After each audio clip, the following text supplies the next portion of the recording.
Welcome back, everybody, to the NECC here. We've got our Champions Division for Valorant coming at you here real soon. A new caster to join the booth. Fella will be taking his back seat and hopping off to bed at his late hours. And I'm going to be joined here by Vincent. How you doing tonight? It's already late, and I am ready for a series. Should be an interesting one. We got UC Davis 1, undefeated regular season, coming up against Boise State in a battle that's happened before already. But honestly, it's a best of 5, so anything can change. I mean, it really can come right down to the that third map, how it goes, and everything. It kind of changes the dynamics, if you will. Yeah, I definitely think so, and you're going to have to keep an eye out on a couple of these standout players. Obviously, Dream on the Sova has always had a spectacular matchup constantly. Has just been uncontested so much on Sova players, facing off against Riley the week prior in that CSUDH side, and Riley was the player that on Ascent in 10 rounds had 18 assists, and they still overcame, and won over them. So, I mean, that just goes to show you how strong Dream can really be, and leading that squad to go further. They have spectacular fragging potential. They've got great playmaking skills, and it's gonna be difficult for this Boise State side to kind of overcome UC Davis by all accounts, because UC Davis is uncontested. But Boise State have the squad, and they've definitely improved from week 8. They've put in the effort. They've gotta have watched Fonz, because why would you have done it at this point in time? And they're gonna be coming out guns blazing. Yeah, they absolutely are. And the other thing there, right, is that week 8 matchup was a 2-1. It wasn't, incredibly one-sided or anything. We definitely had, it was interesting, is what I will say. So it wasn't a huge runaway for the UC Davis side of things, though they did end up winning that matchup. So I'm really excited to see kind of what Boise State can do. I mean, they obviously lost to UC Davis here in the regular season, but like I said, best of 5 changes the math a whole lot. It really swaps things up, and it makes you rethink everything you thought you know. Yeah, I think it's going to be a difficult contention, to say the least, and this may be another one that has to go to all 5 maps, just because of the level of play that these two teams are going to be at. But we're already seeing some contention of top mid, putting a turret down, maybe trying to see if it spots any player out, maybe catching C16 off guard if they were to step through bottom mid into courtyard, but they're all going to get spotted out by a recon ball. Placed out, Dream has the positional advantage, knows where they are, will shock dart it out, but it does not connect because C16 has stepped away, but they're still looking to kind of step in and really punish 616 for any overextension. Yeah, and unfortunately, I don't have a feed at the moment, so you're going to have to take it. Sorry about that. No problem. Friendly NPC already connecting the first shot, starting this round off strong, finding legit Soldier. And now heading over to the rafters side. A plant does seem to go down. Dream will stop the plant momentarily, but hop right back on top of it. And Lycan will find the kill to C16 from the rafters side. Frag for frag, a 4v4 underway. And they're trying to get this recon dolt taken out once again. Various will be able to remove the attempts by Dream to go for it, but it's still in a 4v4 with players in hell, players in B main. A main, it's going to be a lot of difficulties. Various finds a nice shot to Dream. Esperanto finds Lycan, but Bandit and Your Hat find 2 of their own. Bandit make it a double kill, refragged back. And Smurf Sickles will clean off this round spectacularly, making it a 1-0 scoreline for this UC Davis side. Man, honestly, I was so impressed over the course of the regular season with C16 and Smurfsicles in particular. They really stepped up big time whenever there was a need for UC Davis. And I'm definitely going to be on the lookout here in this one to see if that continues. I can't imagine that it won't, but definitely 2 players that I'm on the lookout for. You were mentioning the standouts for Boise State, but those for UC Davis are mine. Yeah, I mean, obviously, when I think about the opposing side, I'm thinking of Dream, I'm thinking of Bandit, who does a spectacular job, and Bandit doesn't necessarily clean up all the time. It's legit Soldier who typically comes up. You know, your go-to duelist player, but Dream on the Sova has done such a great job that this is going to be a very neck-and-neck matchup. It has already started off in a little bit in favor of UC Davis, but it is just the pistol round, and that was close in of itself, so it's going to come down to whether or not this SMG buy for this UC Davis side is going to just be as much as we anticipate it to be, or if maybe Boise State can kind of pull off an upset and still manage to win it out. Never mind. Esperanto finding an ace in round 2, spraying all of them down on Catwalk with the Spectre. Not a single survivor, and a phenomenal start, now 7-1. and just completely unbridled spray, just not letting a single person escape. That is just morally and I guess mentally devastating. Yeah, I mean that's definitely frustrating. I have to say, and you know, on top of that, giving the run it back that early as well is certainly not an ideal position to be in. Now there's no other ultimates on the field, and you could definitely see the run it back be a huge boon here for the defense in round number 3. Absolutely, and already in a positional disadvantage when it comes to this one-way smokes that are being attempted. Esperanto will have attempted the run it back, and it will not be able to find any success, but having it does also garner a little bit of information. An aggressive hold being coming right here. C16 looking for an early pick, does spot the Soldier of Legit Shoulder, and it's going to go the other way as Friendly NPC finds Dream instead. A flash comes around, Legit Soldier does blind Friendly NPC, but they will not be able to get a second frag off because C16 does not want to peek it. Yeah, and it leaves us into a 4v4. Talked about that run it back. It was used and, you know, it got some value, but ultimately just a 1-for-1. So it's not the biggest deal as the round slows down. Everybody just looking for those information plays. Most of the attackers, though, grouped up here towards mid as that's a nice find by Lycan. Absolutely brutal as Esperanto falls, and that's the man advantage straight back over there to the attackers of Boise State. Yeah, even our producer is just in awe at what just happened. Various will be able to pick up one onto Bandit, now being tagged as they attempt to step away from that stair side. They'll find one through the wall as well, but it's Legit who finds two in the process onto Smurf, and Various C16 finds one onto Legit. It's a 1v1 scenario, 13 seconds now left in the clock. Lycan goes for the shot and finds it, and C16 will be felled. It is a body graveyard inside of that B main. No chance to get the spike down, but yet another position for it, and we're finally going to see a round victory for this attacking squad. Yeah, and you know, the round where you picked out the weapons, you've made those adjustments that you would like to see, and everything starts to come up correct, you know, starts to come out the right way. But granted, if you recall, that is a bonus round coming through from the UC Davis side of things, so they didn't have the most ideal of weapons. They just had those saved over SMGs and the such with some weapons to contend with. So I'm on the lookout here now. Full weapons in hand. What can UC Davis do against this side who has just picked up a Bladestorm?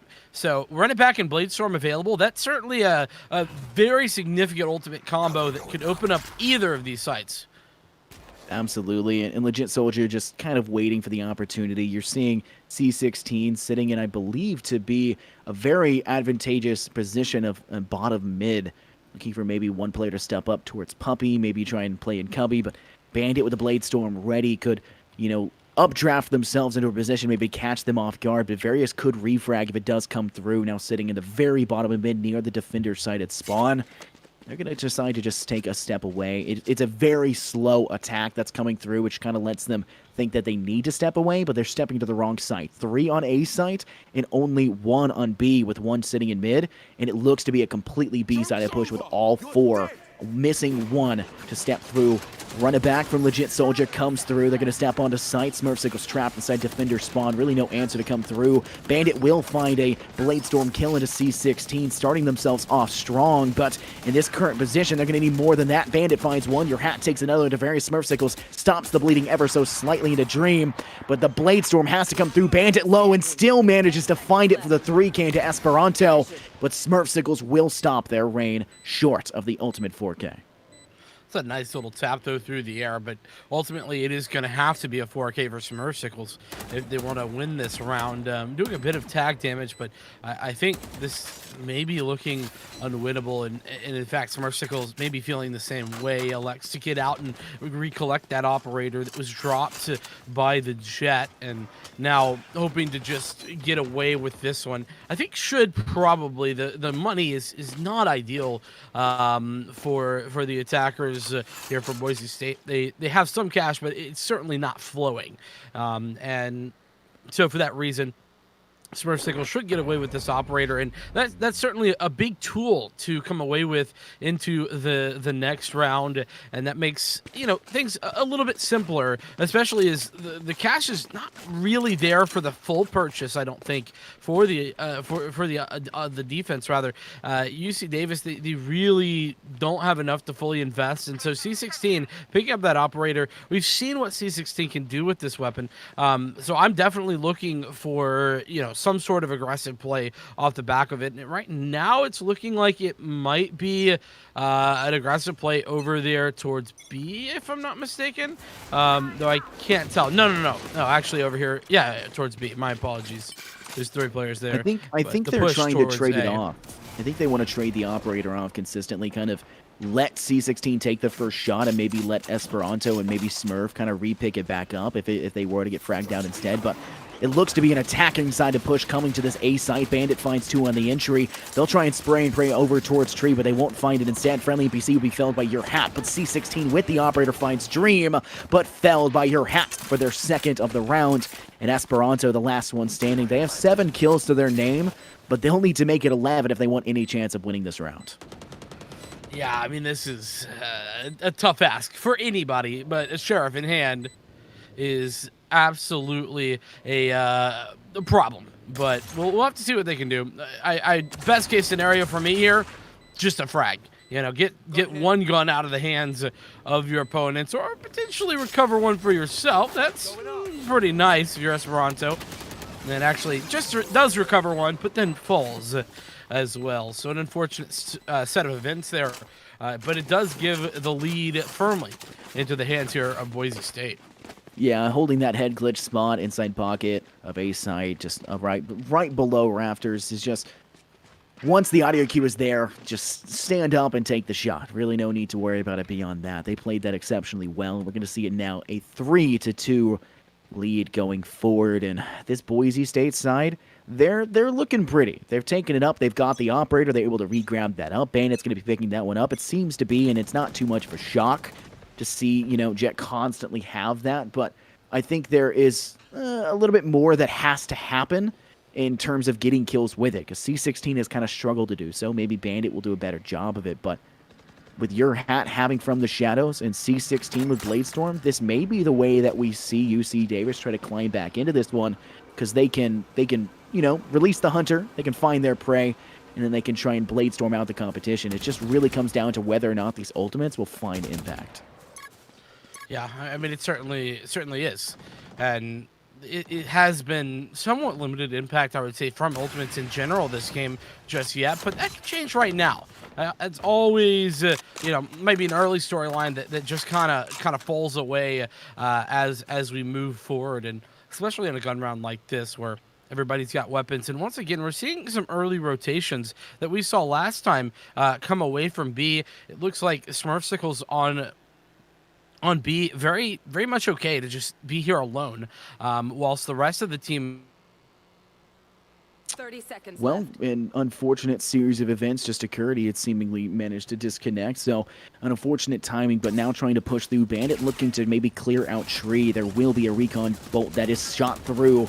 And now Lycan's going to take a lick of damage as well. Paranoia thrown out. They're attempting to maybe recontest as Your Hat will jump forward, but C16 finds 2 before being refragged from the bottom side of Hell. Dream will connect with the Odin through. And now you've got Flash is still coming from the rafter side. Hunter Fury will come out from various, finding 1 in frags for frags on both sides. It's just legit Soldier left. They'll need a 3K if they want to find this ultimately for their round. It is a post-plant scenario. Shock Dolts will go out, but it's not going to be enough. Smurfsicles will make a popsicle of legit Soldier and ice out the rest of this round. Well, and so that time we saw the early rotations work out well, right? Remember how they didn't work out before? This time they were perfect. It was exactly what was necessary, and it nets a victory here for the defense of UC Davis, and something that we saw really hurt them in the prior round where they went for that early rotation, and it simply didn't work out. The push towards B came through, and they were caught napping essentially. So.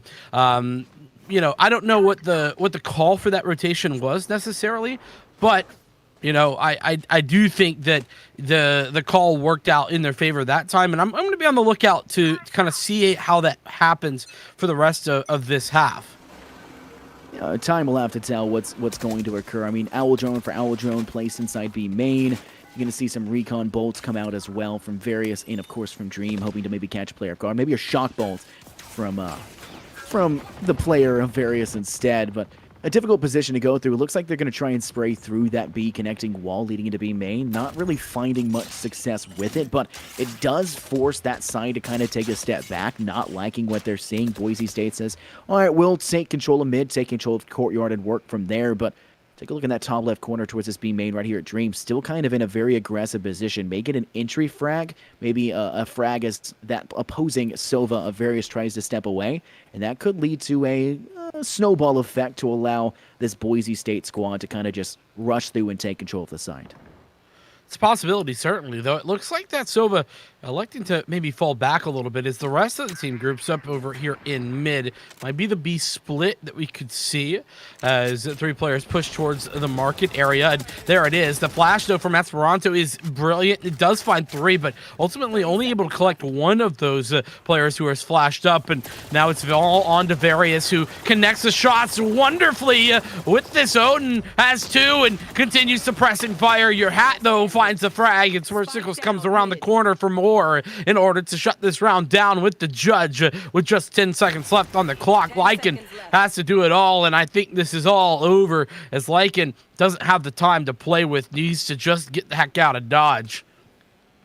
Yeah, an unfortunate series of events, and while this one is unfortunate, it's not a Netflix series, so you won't get any royalties off of it, and your team will unfortunately lose the round and not make as much bang for their buck as you would initially anticipated. But we're back to a 4-3. We are seeing the side of UC Davis be able to take the lead back and operate on the hands of C16, able to return that, and I guess it's just kind of consistently gone both directions. I think this may be the exact same operator we've seen since round 3 or round 4. It has just been so consistent of them trying to switch out who has it, constantly picking it up. A great economy in terms of ensuring that this operator stays alive, and there's at least one player on either team that has it available. Yeah, and it can be such an impactful weapon as well, so certainly something you want to keep. And oh, what a find! Various through the wall. Absolutely incredible.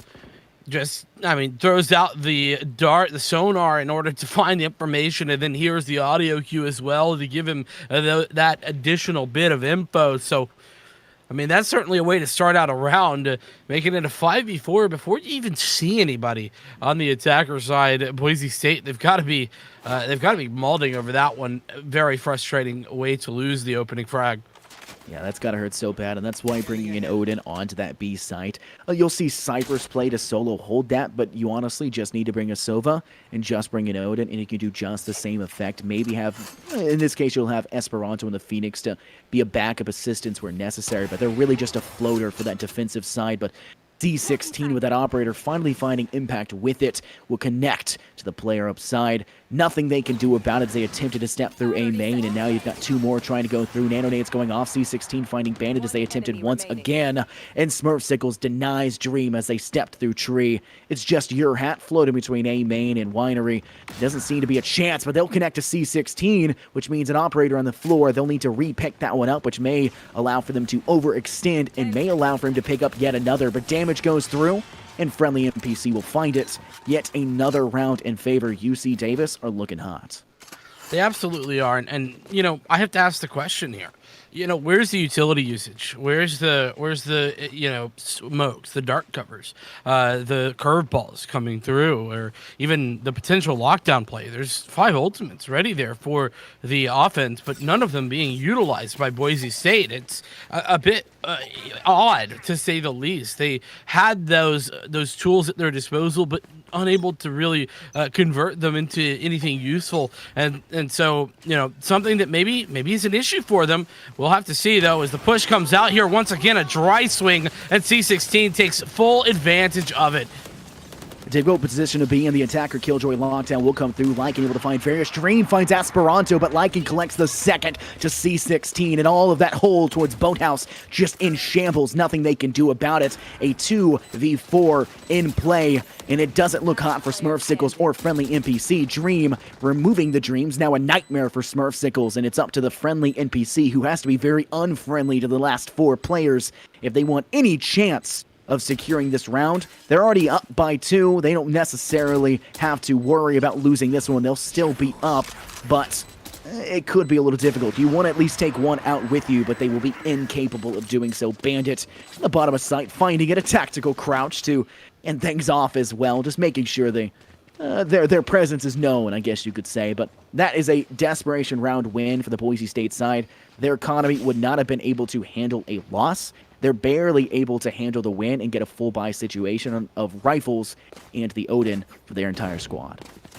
Yeah, and on top of that, I think that, you know, whilst the idea of that round was really, really solid from Boise State, the actual execution, they got away with one there. You know, UC Davis, they had a good counter.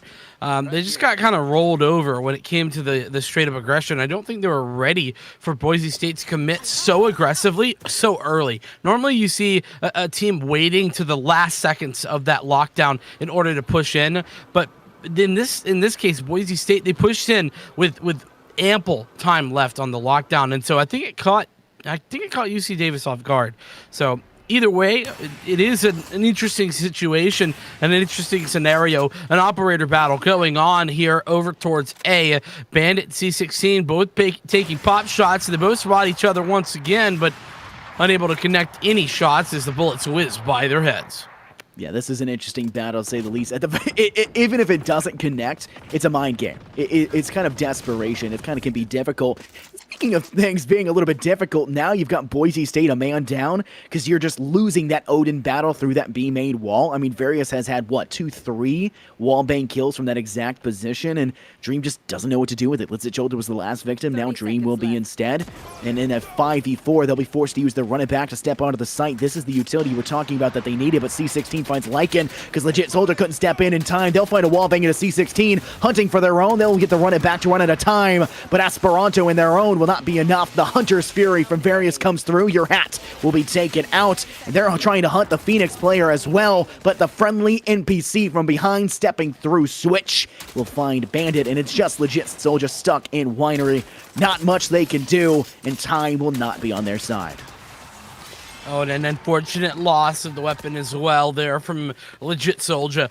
You really don't like to see that one. And yeah, I mean, UC Davis solidifying their position now, reconfirming that 2-round lead as we head into the last couple of rounds before halftime. I thought that the Hunter's Fury there from Various was very, very solid, as well as the run it back from Esperanto. It just created so much space for the defense to come back in for the retake, and on top of that, denied the plant for so long. So you were never able to get that plant down where you wanted it to, and ultimately it's just not a good round for Boise State, as we see the Bladestorm committed here early days as Bandit maybe looking for something interesting on this side. C16 though, that operator is so strong, gets aggressive and finds the frag. We saw Bandit find success initially with the operator, and that was what was really important, and C16 was struggling, but it's been the total opposite. Bandit struggling now. Various finds out the Odin, the Bladestorm not finding effect, but Smurfsickles is able to continue the rampage, the hemorrhaging for this Boise State side. They'll connect to yet another. And this is not a good situation. Legit Soldier has to be too legit to quit, but it's not boding well. Your hat will, from the shadows, rotate over to this A side and will be able to get plant down, but friendly NPC holding this gate of A main just does not allow it to happen, and now bomb spike on the opposite side of the map. Just Legit Soldier trapped. Has nowhere to go, stuck inside of mid at this courtyard position. Tries to get one towards Vita, but it's not going to happen. A team ace. A flawless victory, and now we're heading to this last round before the swap, the half point, and it is pretty handily in favor of UC Davis.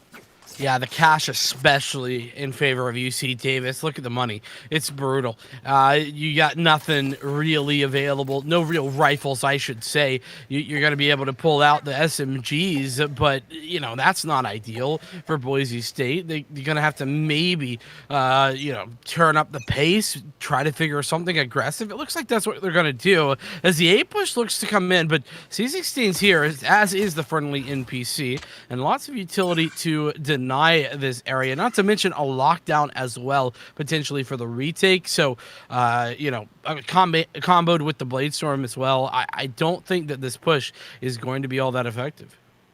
Yeah, this doesn't necessarily bode well with friendly. Here's the snap of the fingers, possibly, and kind of steps away and not wanting to be blinded out. And any substantial push to come through. Lycan is about to take a shot to the face. Esperanto just escalating the situation as they attempt to step through. They'll take the shot. C16 connects with the operator, has to dash away, can't make it away in time as your hat connects, but Esperanto still on a spree, finishing off Bandit 2 to their name, and Dreams in a bit of a Sova battle against the player up in Rafters. Various has various ways to deal with it, and while the switch will be pressed, it's a 2v3, not boding well. Spike fully down, Defender Killjoy lockdown is in play as well, so it's going to force this Boise State side to take a step back. One in Winery, one stepping mostly towards A main, and shockingly enough, your hat doesn't make it away from the detainee. The lockdown does actually detain, which will make it nearly impossible then to actually contest in time as Various finds Dream. Just really no time for your hat. They will be able to take some shots into the diffusing player, but immediately destroyed by Esperanto for the 3K. An 8-4, the final scoreline of the first half here. UC Davis ahead by 4 in this best of 5 grand finals here, the Champions Division. I'm really interested to see how the second half goes, mostly because, UC Davis has been incredible here on Ascent, I feel, pretty much all season long. And so it's not surprising to me to see them playing so well on this side. But this map is slightly defensive sided, remember, maybe not 8-4 sided, but certainly a little bit. And now onto the defense is going to be Boise State. So now they have the opportunity, maybe, just maybe, to get the better side as well as maybe find some of the value outside of this Killjoy. It's obviously very hard to do that on the attacking side. So we'll see how it goes. A push looks to be coming through. Yeah, I mean, they look to maybe want to go for the commit, but they've left one player sitting on the opposing side of mid-link. Maybe they're going to take control of Courtyard. You do have to worry about one player. I believe it's Esperanto, who is kind of sitting near Puppy, now inside Tree.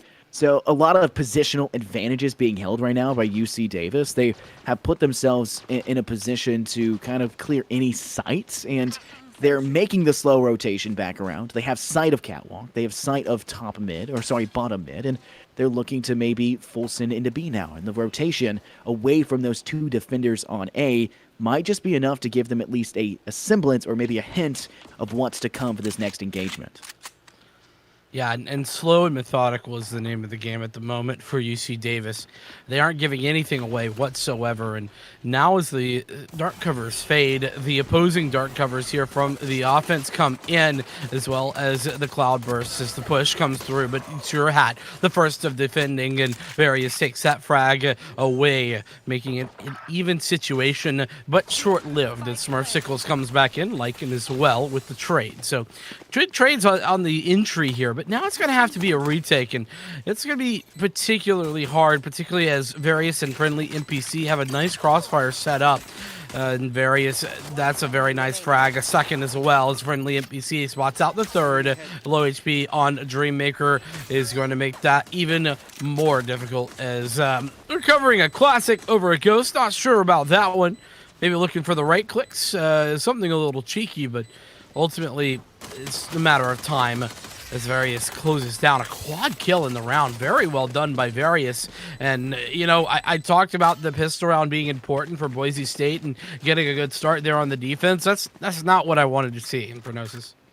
Yeah, I mean, in all honesty, it could have gone either way. Various cleaning up the 4K kind of just seals the round. If you had taken out Various a little bit earlier on, it may have been different. In fact, I think it could have been entirely different. But the issue is Various has been kind of left to run off. Only 6 deaths, has 15 kills, has looked spectacular with the Odin on defending that B-side solo, and there was nothing that Dream, there was nothing that Legit, there was nothing that anyone could ever do when attacking it that they couldn't get through it. And it eventually became the ultimate problem for them, and they were felled because of it. But a very aggressive push coming through as they're looking to take control of this A site, seemingly have. Only 2 defenders initially there, going to be in Tree and, of course, in Garden. Now over to the Raptor side, looking to maybe play up top, but Dream has to get some shots off. Glitch position held as we had seen previously last half. Lycan finds the friendly NPC, but Bandit is left uncontested up top, finding C16 as Varys cleans up 2 into Lycan and Legit Soldier. As immediately as Esperanto finds Dream, a 3v1. Bandit is left standing in the end. It is in a graveyard of his own teammates. It is not boding well for him so far. It is not shocking to see 2 rounds back-to-back of a loss. And a recon bot that is somehow just barely not able to spot them out from its position. And I think Bandit's been spotted. It's just time will have to tell. Esperanto can just clean this one up and will do just that. Not even needing the Spectre, just doing it with the Ghost. Well done round there on the anti-eco, exactly what you want to see if you are on the UC Davis side of things. That being said, you know what? I think that there's something to be said about Esperanto picking up the run it back first in both of these halves. You know, it's just nice to see, right? Esperanto able to kind of be the tip of the spear for this team at times, and utilizing that early ultimate in order to do just that. We'll maybe see that going out here towards B as there's 5 players grouped up this direction, and looks like that might be the case as the curveball comes out, and there it is, the dark cover as well as the curveball. Second one comes through, and the push as well from C16 onto the site. The Hunter's Fury as well, committed, but doesn't get quite anybody yet. Does do a bit of tag damage, and Bandit, the one to actually find that frag as it's a trade onto the site. So 4v4 on the retake is certainly not too shabby for this defense. Yeah, time will have to tell. An Owl drone inside B main will make it so they have some information, which can entirely change the pacing. Legit Soldier finds Smurf Sickles, but taking a lot of shock bolt damage, now in a bit of a poor situation in terms of having that grunt be heard. But Legit Soldier looking to step onto site. Bandit taking Esperanto as they stepped out of B main. Various sitting inside the smokes, taken from Bandit as well as they clean up the 3K. Friendly is BC inside Boathouse, and Dream Maker will make this round yet a dream, and any chance of them to take that one will go back the other direction. Boise State will be able to find themselves their first defensive round win in this match, and hopefully for them or any Boise State fans, their first of many. But from the way that we're seeing it, they are half the score differential, a 10-5 difference. UC Davis have this one with a 5-round lead and only 3 rounds into the second half. Yeah, it's a bit of a rough differential at the moment. That being said, what a huge read there from Bandit. I have to say, you know, had the read that there was not only a player sitting in B main, but a second player as well, and was ready for the second push. That those 2 frags are key. I mean, they're the reason why that round went the way that it did, and you know, UC Davis fall because of it. So Bandit with a huge play there, really being the difference maker for their team. As speaking of the Jets, it's C16 who's pulled out a Blade Storm, though it is, oh, that's brilliant. Oh my goodness, that's a classic one. You see it all the time, but it's still absolutely beautiful to look at. I mean, currently, with only 1 kill being had, it can be a little bit difficult for Boise State to decide, hey, we're a player down, where do we full commit? And it looks like they're going to commit to B. They're still putting 1 player over by Puppy, maybe looking to contest.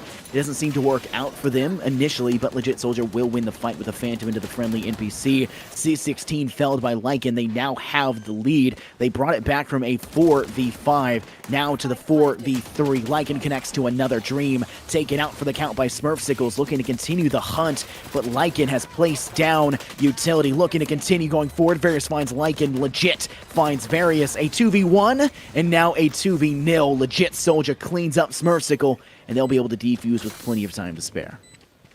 Yeah, and if the initial push there, I forget who it was, in the 2v3 had come through and they had gotten rid of the lockdown, then Smurfsicles has a chance, right? But the fact that the lockdown stays alive, it forces Smurfsicles to play aggressive, and that's just a nail in the coffin. You're never going to win that walking into a triple spray down, with rather two players looking at you. So tough position to be in, but nonetheless, a great round there for the defense, and that's now 2 in a row. And they forced the offense here of UC Davis onto an eco round. It's a half by a little bit of an investment as you would expect, but in general, going to be down to just sheriffs and 1 rifle. So we'll see what they can do with those upgraded pistols.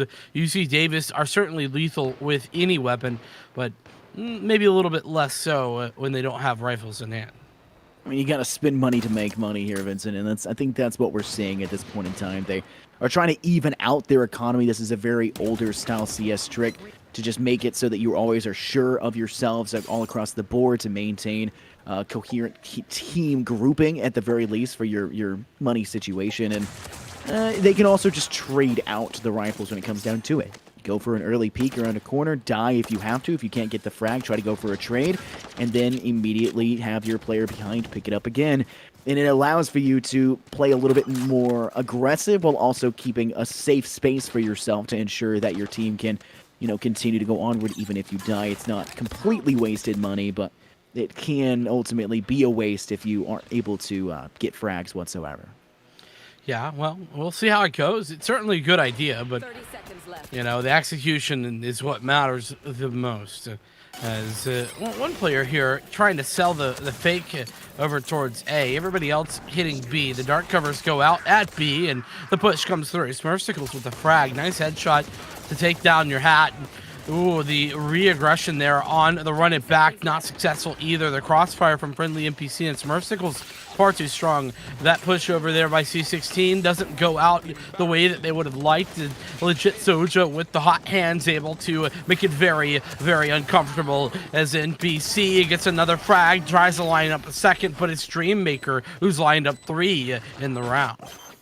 What a great way to finish that one off. I've stated that was the player that I was really looking out for Boise State. Dream has just done a phenomenal job of making any dream, any chance, any hopes of Boise State to make it all the way here, and they did just that. They played spectacularly. They played against CSUDH, and that's a team that kind of was an underdog, David and Goliath, which has kind of been the name of a lot of the playoffs for most games here, but they were a team that kind of gave them their money's worth, really only falling apart in the last map of that best of 3, and CSUDH was unable to close it out, and Boise State was able to. So I think if you're a Boise State fan, you're probably a Dream fan, because it's really shown up consistently, whether it be information, whether it be consistent utility usage, or being able to get, standout plays like that. I think Boise State's done a pretty good job of it, but they still got to make this return. They're still 3 rounds behind. And they got to maintain at least some semblance of strategy if they want to fare well against this UC Davis squad. Gonna have to do just that. Here comes that push out here onto A. As we see the Hunter's Fury committed in order to try and deny that plan. It's maybe a little bit early, though. This friendly NPC fakes the first one and looks to get the second down as well. Smurfsicles ultimately getting that frag, but it's traded out pretty immediately, and Bandit comes in against the opposing Jet, able to find the frag. So this is looking very, very solid as UC Davis kind of fall apart on the retake, and there's the push from Esperanto, though, is standing strong. So maybe not so much. UC Davis still in grand position, and oh, what a tap there. Esperanto taking out the opposition with what looks like ease, and a Hunter's Fury is ready as well to defend the site again if necessary. Esperanto falls to Bandit's operator, but now it's all on to the 2 players left alive, and nobody's checked the friendly NPC down below, and nobody is ready for that push. It's 11-7 now, as we see barely actually surviving the friendly NPC, but gets away with one right there, don't he? They could have picked up the operator. I think that's a missed mistake. He stared at it, was pretty sure that they were going to die, so he said, I won't pick it up. It's as good as dead anyways. No, you could have lived that. You could have gotten the operator and lived that. Instead, you kind of miss out. And we had seen consistently throughout this game, Vince, we've already talked about it, they did a great job in the first half of trading the operator around. I think they had the same operator from round 3 or round 4 all the way through to the end of the half. Every single time that operator dropped, it was picked back up and used. it did such a good job of that, and it's kind of sad to see it not happen this time around. So slight waste, but I don't necessarily think UC Davis is sweating it that much. They're only 2 rounds away from closing out this map, but the economy and I guess the arsenal of this Boise State side has kind of leaving them with a want for more, as they still have Bandit with a pistol. A pistol, but a blade storm, in fairness, you know, so a little bit more than just that pistol to contend with. We'll have to see, though, as there comes the lockdown. And the problem is, remember, the Hunter's Fury was utilized in the prior round to deny the plant earlier. So that means that now you're going to have to just deal with this lockdown as it comes through. But Bandit's in a good position. And, oh, I thought your hat was in a pretty good position, but it actually doesn't really net them anything but death, as the run it back is utilized as well. So ultimately, this push is falling apart for the Boise State side of things, as UC Davis continue to find frags. It's Smurfsicles this time, though. Bandits comes back in with that blade storm and connects a headshot onto Esperanto. Friendly NPC nearly falls down to that damage, but there's 2 players underneath there, and C16 doesn't come out victorious either. Now that's the Hunter's Fury, and it shuts down the round along with Smurfsicles. So it's going to be the map point here on our first map of this best of 5 for UC Davis. I mean, this is kind of expected after the first half that was played really spectacular from them. They're kind of just continuing that. They're keeping their calm. They're staying cool and collected despite the 3 rounds that have kind of made the resurgence from Boise State. UC Davis just doesn't let it be anything towards them. They don't really mind. And if you take a look over at Boise State, they're able to buy out. They'll have to settle for a weaker LMG and a Spectre, but they aren't able to buy full armor either, which kind of leaves you the question, were they able to buy full utility? Were they able to full send in? It looks to be that they seemingly have, at least for a few, at least what they needed, but a first frag to start off as they step towards this B site. UC Davis of Esperanto collecting onto Lycan and setting up a good position to get a plant onward onto the objectives. No one's really defending, but a run it back comes through from Legit, unable to get anything going off. Esperanto will clear it off and take the shots as the plant now officially comes through. Bandit from behind finds Smurfsicle, setting this back into a 4v4 post-plant scenario. Boise State kind of forced to find what is going to work. They have to win this if they want any chance of continuing this map, and they're not setting a good precedent. Various finds Bandit stopping the flank from behind, and now Various is just kind of waiting it out, playing that B side, can also flank the other side if necessary. Your Hat finds Esperanto. Friendly NPC sitting back behind, and so is C16. Friendly finds one into Legit. Your Hat finds C16, but only Your Hat is left standing, and Various and the Friendly NPC can do whatever it takes to finish this off, and it's going to end right here as Friendly finds the shot. Yeah, 13-7, ultimately the scoreline, and you know, a bit unsurprising when you look at the first half, and then the second, they really started to run away with this one. Did UC Davis, and yeah, you know, you look at the scoreboard, you look at how things kind of ended, and it's a little bit unsurprising. Esperanto sitting tied for C16 with the most first bloods as well is certainly a way to help out your team. If you're getting the opening frags for 10 rounds out of 20, that's going to put you in a very solid position. And that's what we saw Esperanto and C16 doing, as they kind of put the team on their back with regard to those opening frags and just picked everything up. I mean, it looked really good from this side of UC Davis. They were able to clean up, do exactly what they needed to do. Boise State, they looked good. You saw Dream play off in a lot of scenarios. Well, they did bottom frag eventually in the end. I think their utility was actually pretty well done. I think they managed to play their worth as a Sova, but it does come to complications. If you can't also bring up and get kills and get frags, then you're probably going to lag behind. It's the same story we just had the game prior. We saw CSUDH. They were more consistent across the maps that were more contested, more even and even. They were just more consistent. And despite the opposing team having 3 standout players, 5 all-around players typically beat out those 3 standout because you have 2 that are lagging behind.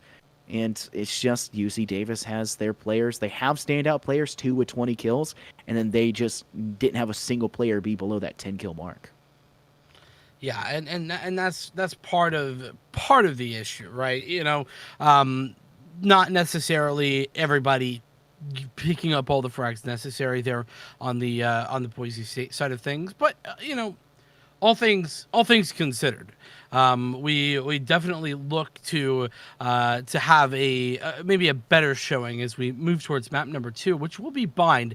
And if I'm not mistaken, I think this is more than likely Boise State's pick. I can double check that. So let me take a look, but I do recall the ascent being very strong pretty much the entire time for UC Davis. And I'm actually taking a look. No, actually, this is a bit worrying. Boise State, they did pick ascent.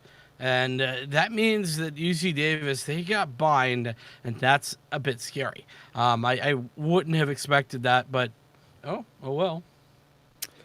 Yeah, an unfortunate happenstance, and we'll have a player various just resetting, making sure they can restart their game, have everything set up, and they'll be right back into the next one when it comes down. But yeah, I mean, losing your map choice on the first one and in such a lopsided affair, 13-7, it doesn't necessarily bode well for the next ones. And it's sad to see because the last time we saw Boise State face off against UC Davis, they managed to get one map. Boise State managed to take one, and it was a 2-1 fashion, which is like, you look at that and you go, hey, they did it. They managed to find something, but they haven't found anything beyond that, and it's not been exactly the finest. It's not exactly been a good diamond. It's a bit of a diamond in a rough situation, and UC Davis, they looked spectacular, they played spectacular, their players just did way more. C6 we saw lagging at the very beginning, completely eclipsed in the end. And while Bandit for Boise State did have more kills, they did do better on the board. D16 getting those picks with the operator set up their team for more success and ultimately led their team to a victory. Yeah, and I think that he's gone. His Discord crashed again. I could tell when his camera was a little bit frozen. He seemingly is back. Hopefully he turns his camera on soon so I don't look like an ogre as the screen splits. There we go. All right. You back? You want to make your point again? I have no idea what is going on with Discord, but apologies nonetheless. Yeah, but my point was that UC Davis, they've been this titan of a squad for the entirety of the season, and they're undefeated for a reason, right? They've absolutely stepped up big time when it's necessary, and this is just another example of them stepping up and continuing to step up. And as we move into that Bind pick, it's a little bit scary, right? I know we've seen a lot of close series over the course of this day, a finals day, but I mean, after map number 1, maybe it's a bit early, Infernosis, but I'm a bit spooked. I'm thinking things are a little bit dicey for Boise State, especially when they're losing on their map pick. And in a best of 5, it's kind of a necessity that you pick up your map picks, if you will. You really need to pick those up, and if you don't, you do have some opportunities, but it's going to have to be rough, as we'll see. I mean, maybe they can pull it back on Bind, or Haven is where we'll go for the third map. At least we're guaranteed. Then it'll be Icebox, and then Split is necessary. It's classic. We always get the Split last. Icebox even picked before it. But as sad as that is, I do understand that Bind going to be a tough position for Boise State to come back into this series, but I have faith. I think they can do it, and I'm looking forward to what they bring to the table. So maybe some interesting compositions. Who knows? As we get straight back into this character selection screen. Now, the one big thing I really love about Bind is that it's an older map. It was here from the beginning. You've had a much longer time to see strategies, watch pro players play it. You've had a lot more experience in terms of playing it itself. Even me, who played in the beta and then didn't play for a long period of time, Bind is one of my favorite maps. It's a classic. You're going to have a lot of experience for it. And it's one of the ones I play better on because I just have that experience. It can just show that the more time you put into something, the better you typically will be. And I guarantee that these players will have a lot of time on a map like this, such a consistent classic map. And I'm willing to bet we're going to see some cheeky strategies. I'm seeing a Cypher from Like It. That's in a Cypher from Smurfsicles. That's going to guarantee, at least on the attack, that you'll probably see Cypher solo play towards Showers on A site, and then the rest of the team do a 2-2 split towards B. Maybe you see it as well for the defense. You typically will put a Cypher only on B or only on A. There's a lot of different things you can do in terms of cutting off, rotations as well. You can dedicate on the attack a Cypher entirely for flank watch. That may seem like a weird role to set, but in Rainbow Six, you have an entire person that's dedicated just to watching the flank, to stopping roamers, and Cypher can fulfill that role on the attack. So they're not just having to take a step back in terms of their utility for defensive use and having to worry about Cypher gate placements and camera placements. You don't have to worry about them being an entry fragger because their utility may be a little bit lacking in comparison to others, but you can kind of fill a separate role and fill it quite well. And that's something that teams at this level are going to be able to use to a massive, massive level of success. Well, they certainly can. I mean, these compositions are pretty classical. You've got the basic in a double duelist setup to be on display, and that's the thing, right? The double duelist is pretty common here in North America, and in addition, we got a sheriff on the board. You'll love to see that. Some cheeky shots coming out, and the friendly NPC already tagged down pretty low out the back of that. No heal there. At C16, one of those duelists I was speaking of, a Raze, in fact, going to be getting the opening frag onto the site. As the push is good, and it's going to push back the rest of these defenders in order to get the spike planted. Yeah, push does come through. Bandit's going to find a sheriff kill into Esperanto as Lycan connects on a C16. Refragged back by Smurf Siggles, but legit. It's too legit to quit, finding the refrag to Smurf once again. Your hat will connect to the ghost of the friendly NPC. That Omen on Omen violence will be able to come through. And now it's just Various. There's really nothing else to worry about. They're trying to go through B-Hall. It's a bit of a poor situation. They'll narrowly escape with their life as Your hat just wasn't seemingly aware to go for it. They're jiggle peeking their rear, hoping for a shot to be fired first, but nothing coming through with it. Various now rotating over towards Elbow. The smoke will come through, and you're going to have to play through that. Maybe they won't anticipate them sitting inside. Maybe they won't anticipate when the smoke dissipates that Various will just be there to take a shot. This may be a Stewie 2K smoke criminal moment, but I guess the question is just how much success will it be had? They'll step forward on a sight, missing the initial shot to the player in two, but Legit Soldier will not miss theirs. And the first round will, in fact, go in favor of Boise State. I mean, come on now. Let's be real. If there's a dark cover, you can guarantee at least one player's chilling in there. Like, let's be real. How long about that smokes last in Valorant. It's such a huge difference to see that. Oh, man. Like, it's just guaranteed that there's some, if it's a dark cover especially, you know. But either way, a solid round there to start things out. And Boise State, they get off on the right foot.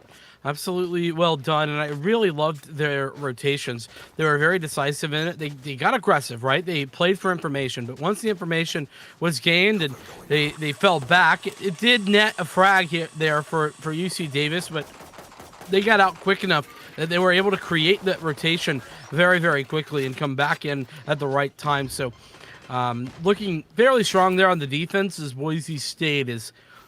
We look to see what they can put together here on their anti-eco, as it's mostly classics that they're contending with. As the dark covers come out and fade away, the paranoia goes through and the push goes in.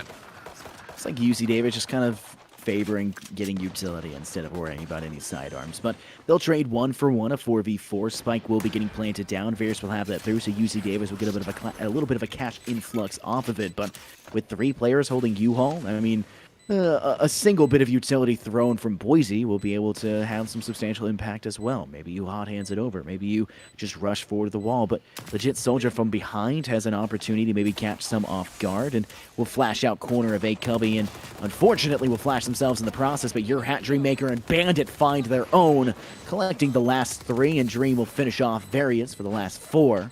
And a 4-player left remaining side, and in all honesty, they've got an arsenal that is pretty competitive in terms of facing off against an assault rifle round. I mean, being able to deal an LMG, hold an apex position around a tight corner, and you may be able to contend against this full UC Davis stack.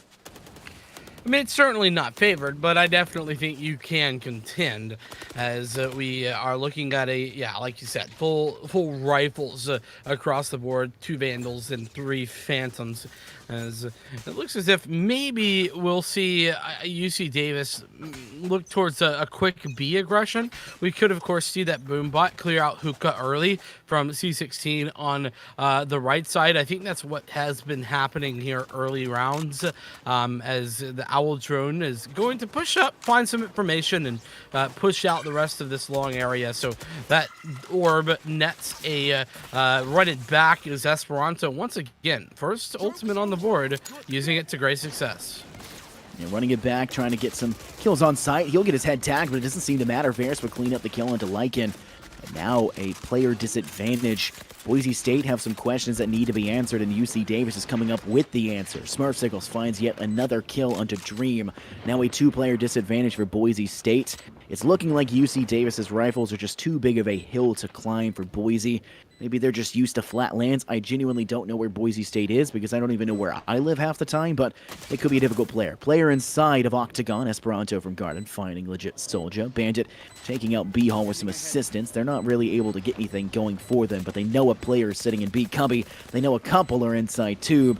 And the Paranoia will be tossed out. They'll spray and pray. Your Hat finding one. Friendly NPC looking to get aggressive. Reload wasn't ready yet, but Bandit will get the kill instead. But Esperanto cleans up and finds the 3K to finish things off strong. Solid round. You like to see that, and I think great utilization there of a couple of things. Number one, C16 gathering information and using the boom bot effectively over there to clear out some angles in hookah consistently is a great way to start out every round. Number two, a good usage of that run it back. It opens up the site wonderfully, and on top of that, using those orbs, fighting for the control and making them work for you. So what I'm looking for here on the defense is they buy back in is some aggression for those defenders, and we're seeing that over here towards B long. Bandit with the operator is able to find the information, but nobody really wanting to peek out off the back of that. There's a nice way to get out, but Dreammaker, nice find. C16 falls over on the other side of B, and with the Paranoia coming through, what a great timing shot by Bandit. And this is just kind of unfortunate for UC Davis as they fall away, but I don't even know if I blame them. Those shots just well timed. I mean, that is just so unfortunate, and the bleeding just continues. Your Hat will just zoom down, find the head of Smurfsickles, and clean up the kill as they attempted to wash themselves of showers and step outward, but it just doesn't work in that way. Esperanto tries to step out as well, and Bandit says, no, you'll take that big shot, the full lead to the head. And they'll continue that spree. Bandit eviscerates friendly NPC on A short. And there is really nothing that Bandit can't do with that operator. They found massive success the round before. They found a lot of success on map 1 despite losing it eventually. But, I mean, we may see this operator switch hands like we did in the first half of Ascent. And if we do, it still is anyone's game because UC Davis, when they took a hold of that operator and they handed it off to C16, it found rapid and massive success. Yeah, and Bandit doing just that here. What I would say is that this is the best I think I've seen Boise State look thus far in the series. It's very, very nice, and I think that now they can start to kind of solidify their position. That last round looked dominant, and sure, you could argue some of it was a bit lucky, but not so much, as Your Hat takes the frag there on the C16 in U-Haul, making this look quite simple. The push coming through, the curveball as well. It's not effective, though, and it's going to be the re-aggression available as the Paranoia has already gone through. Would be key to throw it in, but still 5 players left alive here against 4 for the attackers. And that's changing now as the friendly NPC takes Lycan's head off as the rotation looks to come through over there, going back towards B with the spike. I mean, you've got legit Soldier who's able to hold elbows, so it seems to be a bait rotate. So they're actually going to go back through split. Friendly NPC finds one into Dream, but Bandit refrags back immediately. Now knowing there's a player on short, they'll actually find the kill. Bandit with a nice shot into Various. Now they're going to be cyber gated off and now be forced to kind of wait it out in the process, but the spike has been planted. UC Davis have managed to give themselves at least a little bit of money off the top. Run it back comes through, immediately shut down, and it'll be a spray as Bandit attempts to play back, finding their third, could be a fourth. They're right on it, and they find it through the box. Smurfsickles is just left wondering what the Smurf just happened, and it's going to be 3 players left for Boise. They're looking good, taking it 4-1. You know, for me, UC Davis in that round, it's a tale of good and bad, right? Like, that rotation, that strategy, brilliant, really intelligent. I love the bait there. It gets the frag. Now, sure, Bandit gets the trade with the operator, but that doesn't matter. You've put yourselves in a very winnable position by getting the plant down over at A, but then you just keep peeking Bandit. Why?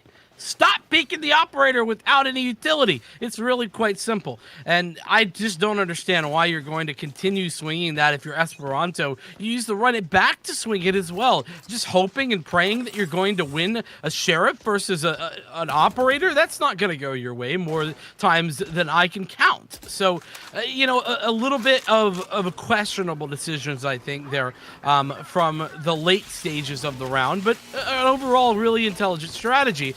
As Dreammaker goes fishing for Various and finds something. C16 getting aggressive with those blast packs isn't good enough to save the help of Esperanto, but ultimately should be a trade and is. But it's a trade that is not ideal. It's a 2-for-1 deal. C16 maybe evening numbers out. Sickles as well, taking out Bandit's operator and making this a one-player advantage for the attackers. Yeah, with friendly planting right now over on the B site, Legit's going to be able to rotate quicker, which does give the advantage of being able to fight that. But now you've got a player inside Hookah holding near. C16 as a great sight lane to contend. And when you're able to just, step away and from the shadows to the opposite side, there's not much you can do. You've kind of have to rotate quickly and play with it. I'll tell you who hasn't really rotated quickly, Dream. I mean, they're still worrying about this cubby pocket. They're going to have to worry about Hookah. Player exceptionally low as they take a little bit of damage in the process, but now being contended, C16 will finish off not just one, but two for the 3K finisher, and they will then find themselves their second ever attacking round win in this map. UC Davis, maybe a sign of more things to come, maybe a sign of a bit of a resurgence to stop the hemorrhaging. Maybe this is gauze, or maybe it's just a band-aid. Time will have to tell, but that last round looked pretty good. And now they've got 3 ultimates in pocket, but Boise's got 4. Yeah, I mean, they're certainly going to have to keep pressurizing that wound because I don't think Boise State's looking to take their foot off the gas just yet. They've rebought all their weapons and operator back into the hand of Bandits in addition to those 4 ultimates that you were discussing just a moment ago.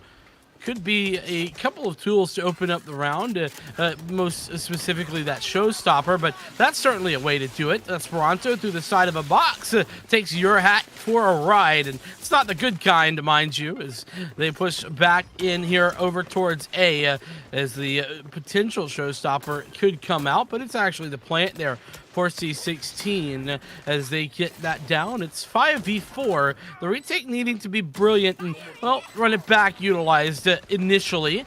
As a legit soldier finds one with that, and Bandit comes in for more with the operator, able to connect the shots, is giving the advantage straight back over here to the defense to push into U-Haul, trying for more, and it's all but Smurfsickles to find frags, and that's 2 for Smurfsickles, but not quite enough as legit soldier finds a triple. Finishing off in a pretty quick succession, UC Davis was able to find micron amounts of success, you could say. They were able to figure out how to get the bomb down, how to play for it. We saw the Hunter's Fury come through. It just wasn't able to find the impact you would have wanted from it. And I think that was a lack of recon bolts or recon darts or spy darts, anything you want to have. Lack of information, lack of utility information, and it ultimately led to them being unable or incapable of capitalizing and finding a frag with it. But they get plant down. It's a small consolation prize, so to say, but they definitely needed more than just a consolation prize. I mean, they've got a shorty. They've got 1 Phantom. That's just to even back out the economy. That's something we've seen so consistently from UC Davis to go for it. And we're also seeing them bait out Bandit. I mean, they're really trying to get the operator to give away more information, more utility, and really hoping that they'll be able to be forced away or moved away and not have to contend against you on that A short side. Well, ultimately, they'll be successful in pushing it back for a moment. Friendly NPC, though. What a beautiful shot that was as it comes through. Esperanto's running back is good for a frag as well. Smurfsickles, your hat, though, with a double frag in return. The plant goes down, and there's 2 players left alive here for the defense to retake Boise State. They're back on the back foot. This is a bit of a difficult position to be in. I mean, it's a 3v2, but really only one weapon in the hands of UC Davis. You can argue that Smurfsicles can connect with the Sheriff, but I don't think it's going to be a big contention for them. C16 is just holding strong, waiting it out, just jiggling the crosshair, waiting for them to step forward, and they'll do just that, finding one into Lycan. A bit of a mentality devastating kill to go against. They'll pick up the Vandal off the top of it. It does not seem to bode well right now. Your hat is just facing an uphill battle in this 3v1. They'll take out one, but refragged right back.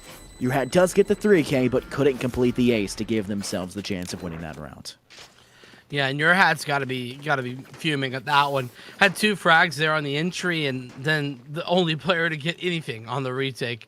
As it's a frustrating round for Boise State, as UC Davis. They win another one. It's been limited success for UC Davis here on their attacker side of bind, but they've been able to get a round here and there. And in the last 3, 2 out of those last 3 going the UC Davis way. Boise State, they're sort of forced onto this save round. They don't really have enough cash to fully invest, and so going to have to be on the half buy. We'll see how it goes. I mean, time will tell. And in all honesty, I think you had said it earlier, said that the soft buy that they had stated off could fight off the round 3 advance, the rifle round of the opposition. They can contend, but it's unlikely, and that's exactly what we're seeing now. Bandit has already lost the first fight. Various is able to clean up Dream, and that gives them that 2-man lead. And UC Davis is sitting pretty, but they've still got to contend against a Spectre, a Sheriff, a Frenzy. I mean, there's really not much. It's just scraping the bottom of the barrel right now for Boise State. They just had to even out their economy as well. That's why we saw legit with the Spectre and light armor, just making it a little bit more even across the board. But they're actually going to be using a Paranoia to clear out and kind of spawn out B Cubby. Interesting decision. It's an expensive utility to use, but I don't think it's going to matter. Friendly NPC finds 2. Legit Soldier is able to take 1, but it ultimately doesn't matter because Esperanto is able to clean up onto your half. Yeah, and a nice anti-eco around there from UC Davis. They finally won their first couple of rounds in a row on this map, and that kind of just goes to show you the difference between map 1 and map 2. Boise State really looking far better in this map than they did on Ascent, and I'm very impressed with what they put on display for us now. But here's the thing, you know, the UC Davis has kind of put themselves right back into this one. Only one round between the two, and I want to see something maybe a bit better from Boise State as they repurchased all their rifles, all their weapons, and they could be here for a round or two to kind of solidify that position and get the positive side of this half. Whereas before, they were down 8-4 at the half. I want to see that change. Yeah, we need to see a little bit more success when it comes to individual engagements. We're seeing a lot of 50-50 fights that are kind of being pretty one-sidedly like 730, and oh my goodness, I cannot believe how much utility is being used against Lycan alone. They were paranoid, then they were flashed. Just really nothing they can do against a curveball. Saved by a wall. That is actually what gives them their life. But Dream will find the first kill into C16, the top fragger, tied top fragger for that UC Davis side. It's setting up Boise State to maybe find a little bit of success, but they're taking a lot of damage in the process as well. They're going to take the teleport right away. Legit is able to find Esperanto, and that spike is dropped in the process of doing so, but that run it back will force them to re-step a 3v5 now as they attempt to retake this A objective. Things not exactly boding well, but time will have to tell, but it is not looking hot. Smurfsicles and friendly NPC finding Lycan in your hat. Bandit cleaning up the friendly NPC, and it's just Smurfsicles to ice out the rest of this round, and it looks like Boise State will contend with it. Yeah, and with 10 seconds as well, that's the biggest issue. Honestly, Smurfsicles maybe just looking to die here. Does do just that, not going to be losing the potential cash, but, that is going to be a solid round for the Boise State side of things. And whilst UC Davis will have money to repurchase in this one, it's a bit of a brutal loss. They really were looking to kind of run the score right back up against them, and that was their opportunity to kind of in the half at a 7-5 score line if there was the chance for UC Davis. So now the realistically, I'd say Boise State, they're back in the driver's seat. And, well, they're certainly driving straight here into this shower position as they want to get a forward position here. And I like this a lot. I like the aggression, but is it going to net them much of anything? I mean, their owl drone will be taken out, which does remove information, which is seemingly what UC Davis is a little bit reliant on. We've seen it time and time again. Their Huntress Fury just doesn't find impact because of it, but now with these shocked bolts coming through, that's going to be difficult. Bandit's going to be flashed out from a curveball, having to draft away, and will be able to escape narrowly, but it was a close one. But friendly NPC, who from the shadow from behind finds your hat and Bandit. This is a setup for a massive amount of success right now for UC Davis. They were able to stay alive as they attempted that Showers push and found success because of the flank. Paranoia comes through to the Vit side. Legit Soldier will be cut off because of it, and the wall will also come through. But a shock bolt from the friendly NPC will force them to relocate. Dream finds it through the wall, knows that play, and here comes Dream with the Hunter as well. Is able to tag, not able to clean up. Legit and Lycan will find it instead. Esperanto takes Legit into a refrag, and now we see another run it back come through. Esperanto going forward, finds one, just needs to find Lycan, flashed out from a curveball, attempting to head out of U-Haul, run it back, running out of time. But now it's the 1v1. Lycan v Various goes in the favor of Lycan. And I think that Lycan's kind of forced to stick this one out, and Esperanto's not going to let it matter. Tough luck there. Very tough luck there for Boise State. They had a good look in that round, but ultimately it was UC Davis that came out on top. And, you know, realistically, it was Esperanto, the difference maker.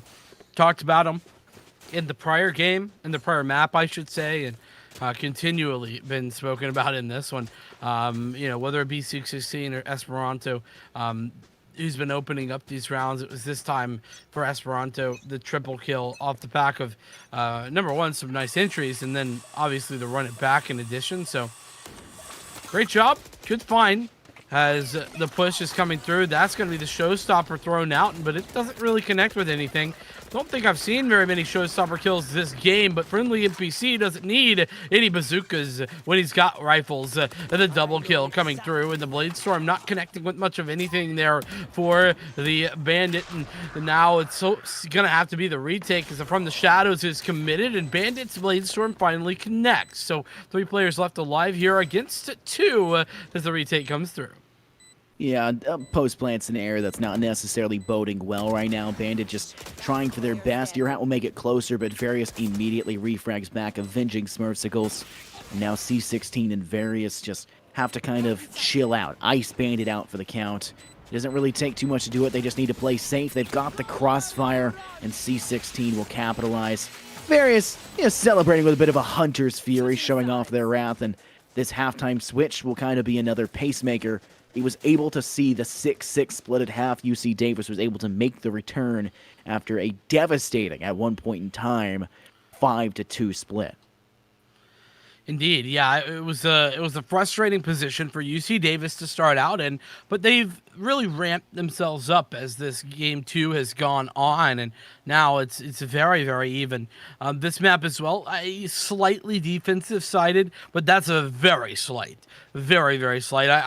I personally believe this map, it kind of depends. If you're able to kind of start snowballing in one direction, it's very hard to recover from. So, one team starts running up the score, I think it's hard to stop that if they get moving, 3, 4, or 5 rounds in a row, because it's so hard to break the economy. That's the key. So either way, this one very, very even.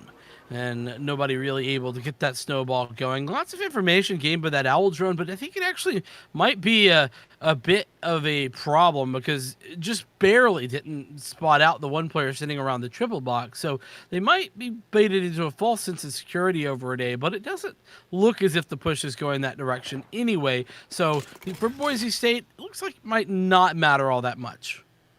Yeah, I mean, time will have to tell. I mean, it doesn't necessarily...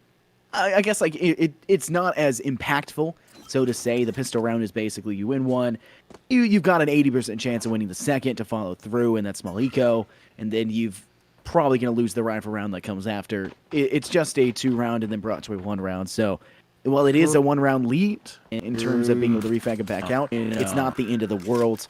And it does look like Boise is going to start off on the right foot. They'll find two. Dream's able to take one, but Bandit finds Various. C16 takes Lank on a refrag, but Bandit will continue their reign as they step onto this B site, taking Esperanto and expediting that push. C16 connects to Bandit, denying any chance, and your hat with a one tap to C16. It's just the friendly NPC, knows there's one inside of TP. Dreammaker just toying with it at this point in time. A hop, a friendly skip, and a jump connects with the right click. And now a 2v1. Friendly NPCs has picked up the ghost of Dream and just needs to figure out what exactly they need to do to make it work the most. Sorry, a frenzy of Dream. They need to figure out what to do to make it worse. 1 and 2, one inside of Garden. Friendly NPC taking damage as the right click from Legit Soldier steps through, having to step through their own smoke, hoping that it will be enough, but it does look to be a position of unfortunate timing as the curveball will come through. He's looking like he's going to stick this one at least half. He's going to be shot from above. Legit Soldier will have to step down to contest. It's not going to matter, has to reload, and it's not going to happen. Once again, Boise State will start off strong, and they will bring this one up once again, now at a 7-6 lead. Indeed, and once again, a lot of good ideas there from the friendly NPC. I liked what they did, but ultimately, well played by the offense there of Boise State. They, played the pistol there not only correctly, but they played that 2v1 about as good as you could, split the way that they were. So, props, especially Legit Socha on the site for kind of playing around with it. And oh my goodness, what a play that was from that friendly NPC. I don't think the Bandit's going to be prepped for them up here, because that would be incredible. The paranoia comes out, the teleport comes behind. It actually just barely doesn't connect with Lycan, but I love that play. That was a fun play. I respect it. I do. It seemingly worked, but Dreammaker is able to clean up yet another Various out for the count.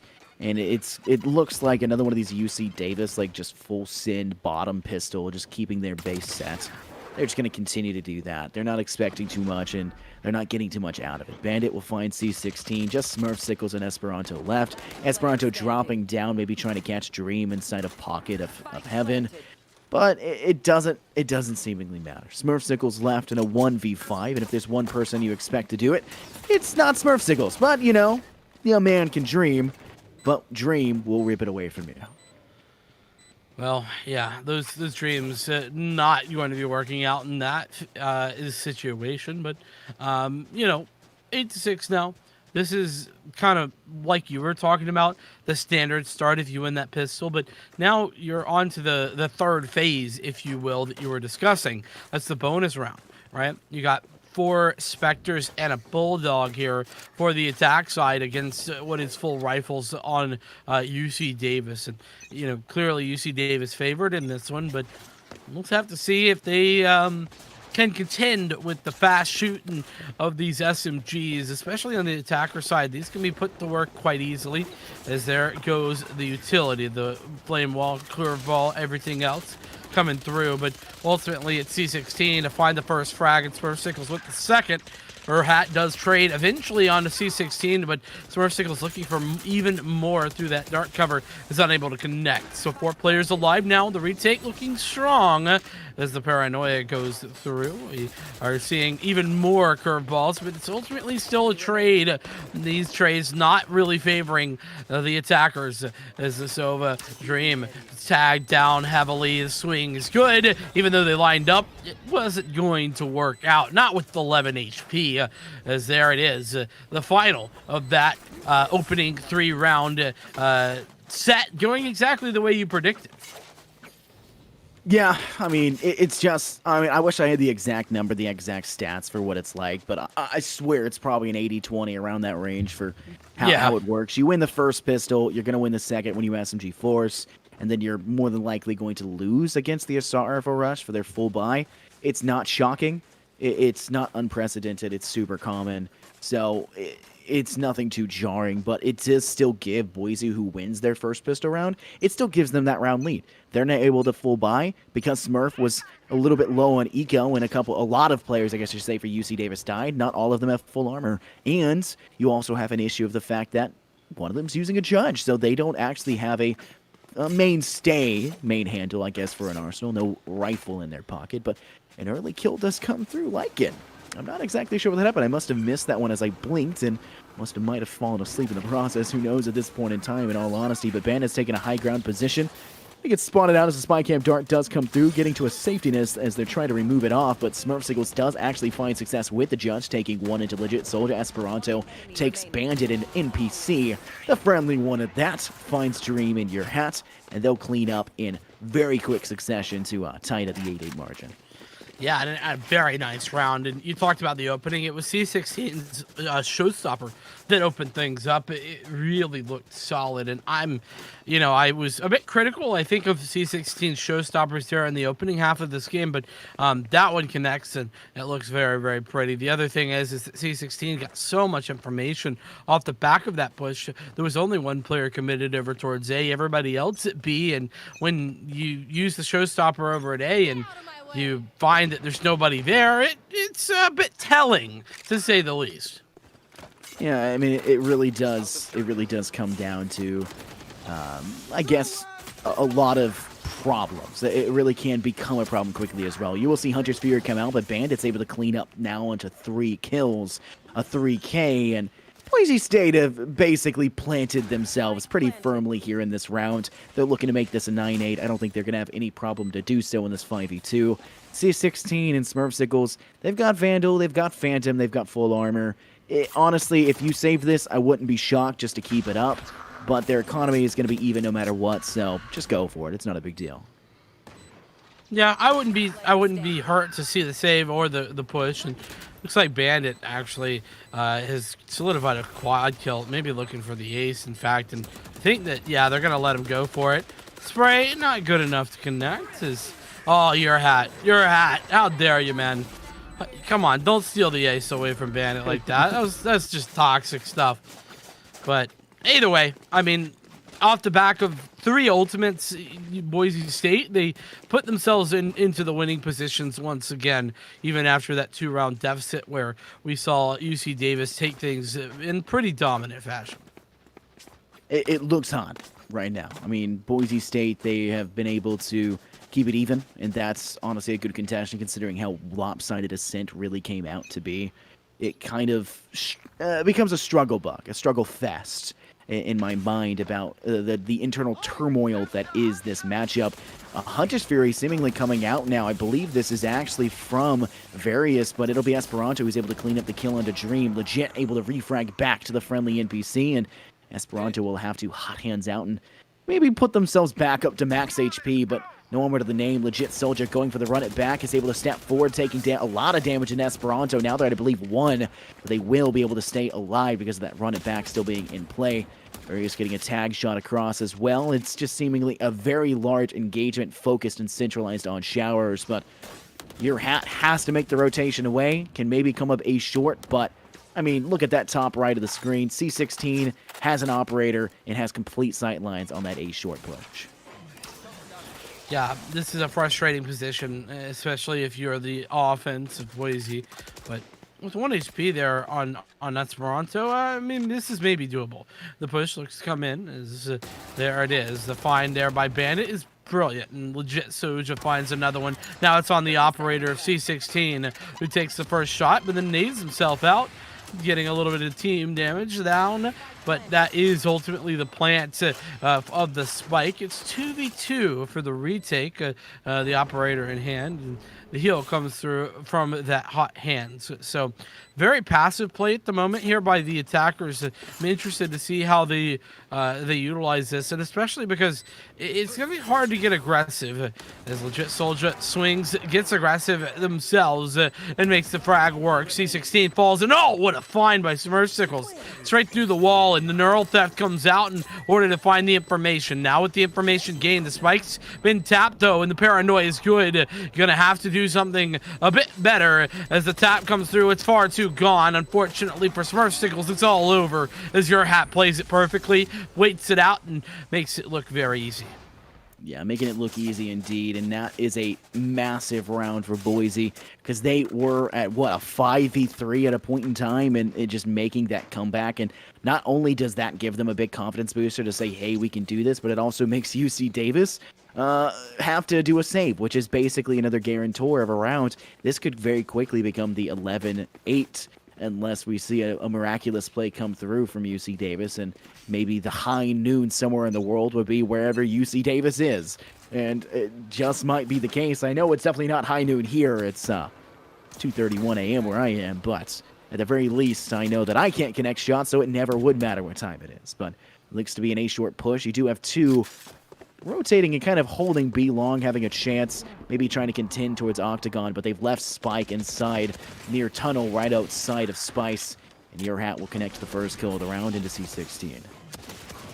Nice find, and the friendly NPC falls as well. But Esperanto with a nice couple of frags there, Sheriff in hand. He continues to connect shots, and Lycan now onto the B site where the rest of the attackers are at Boise State as they swing around. Are they going to be prepared for this player in the corner?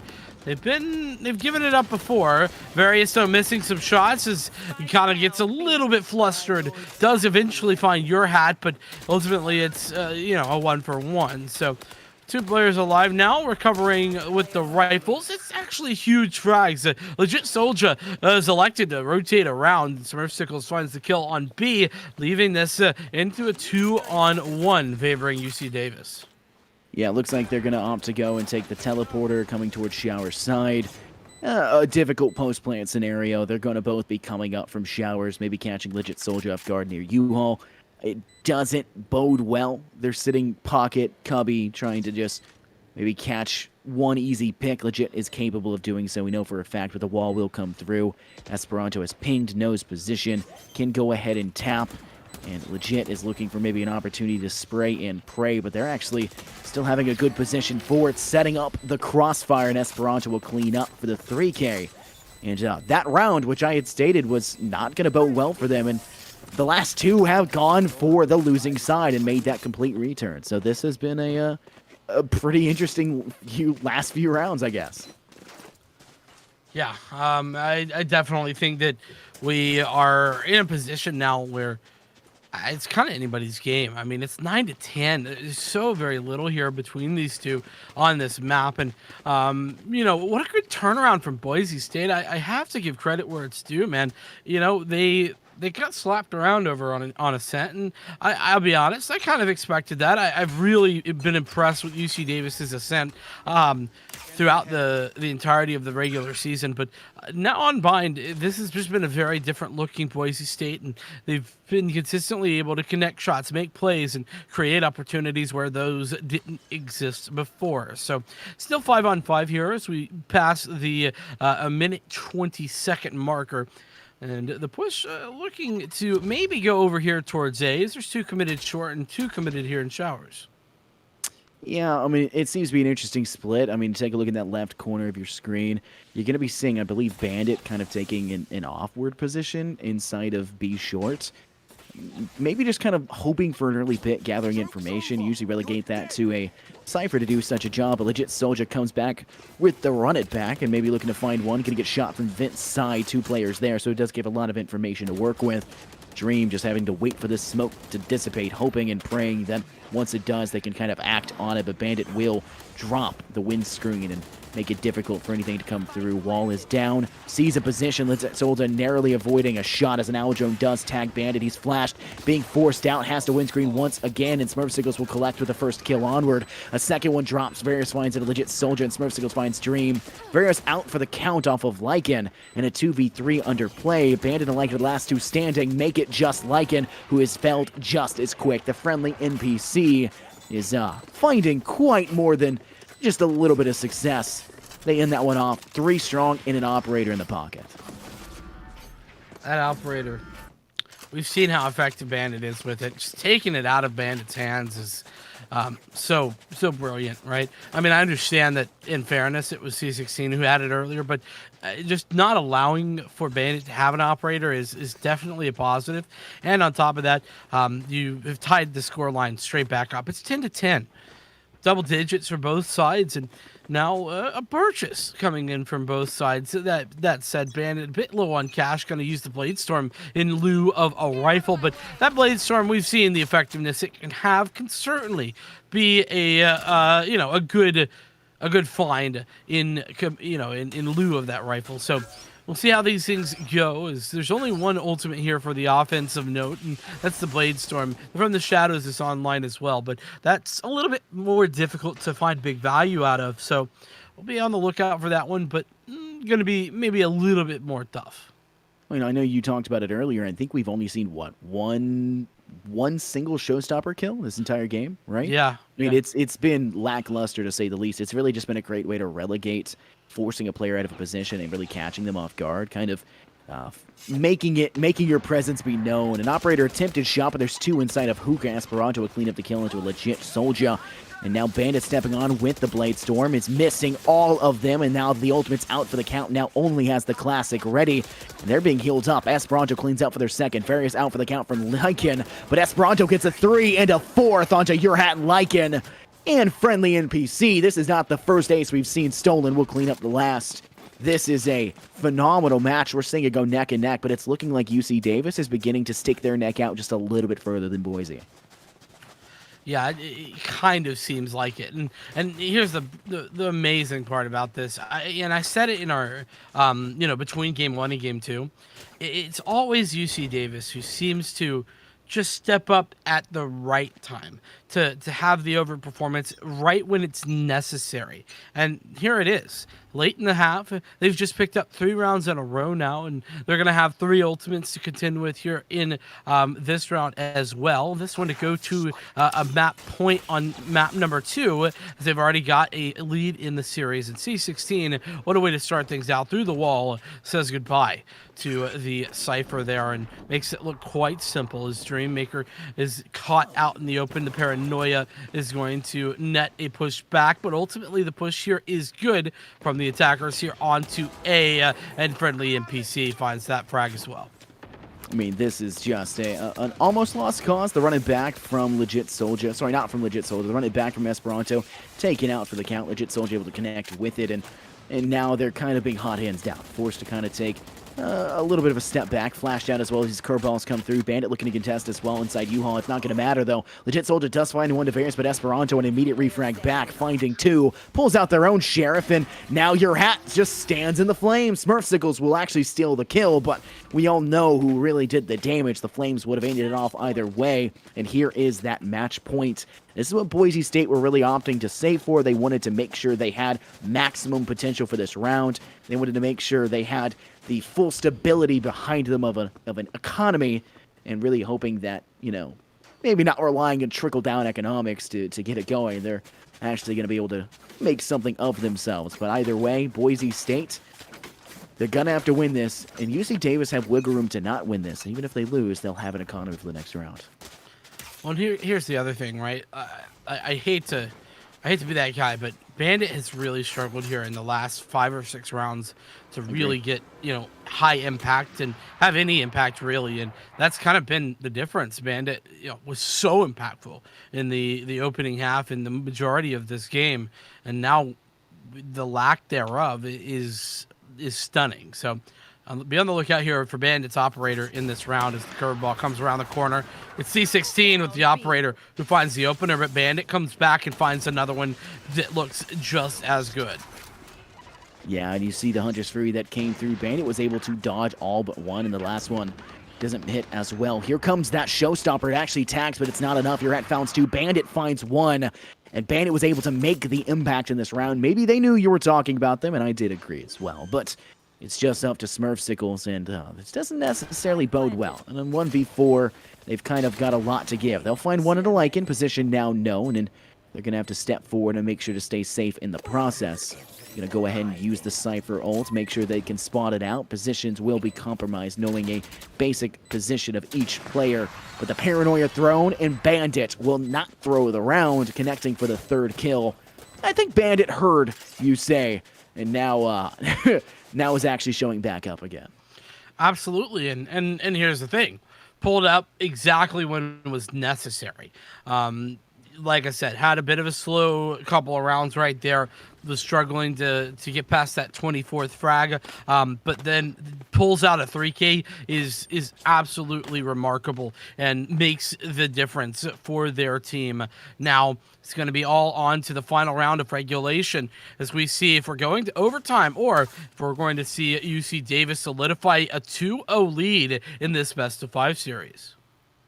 I think there's a pretty good chance we could see the overtime, and it is a full sin from both sides. Obviously, it is going to be that last relegating round to make sure, but UC Davis, a lot of weight on their shoulders, but not nearly as much as Boise, where Boise it is a make it or break it kind of moment, and it really will all come down to this. Various stepping out of B window, maybe trying to put some contention towards Garden, towards the octagon that it is, but instead is once again holding this hookah side, making sure no one can step through the arches.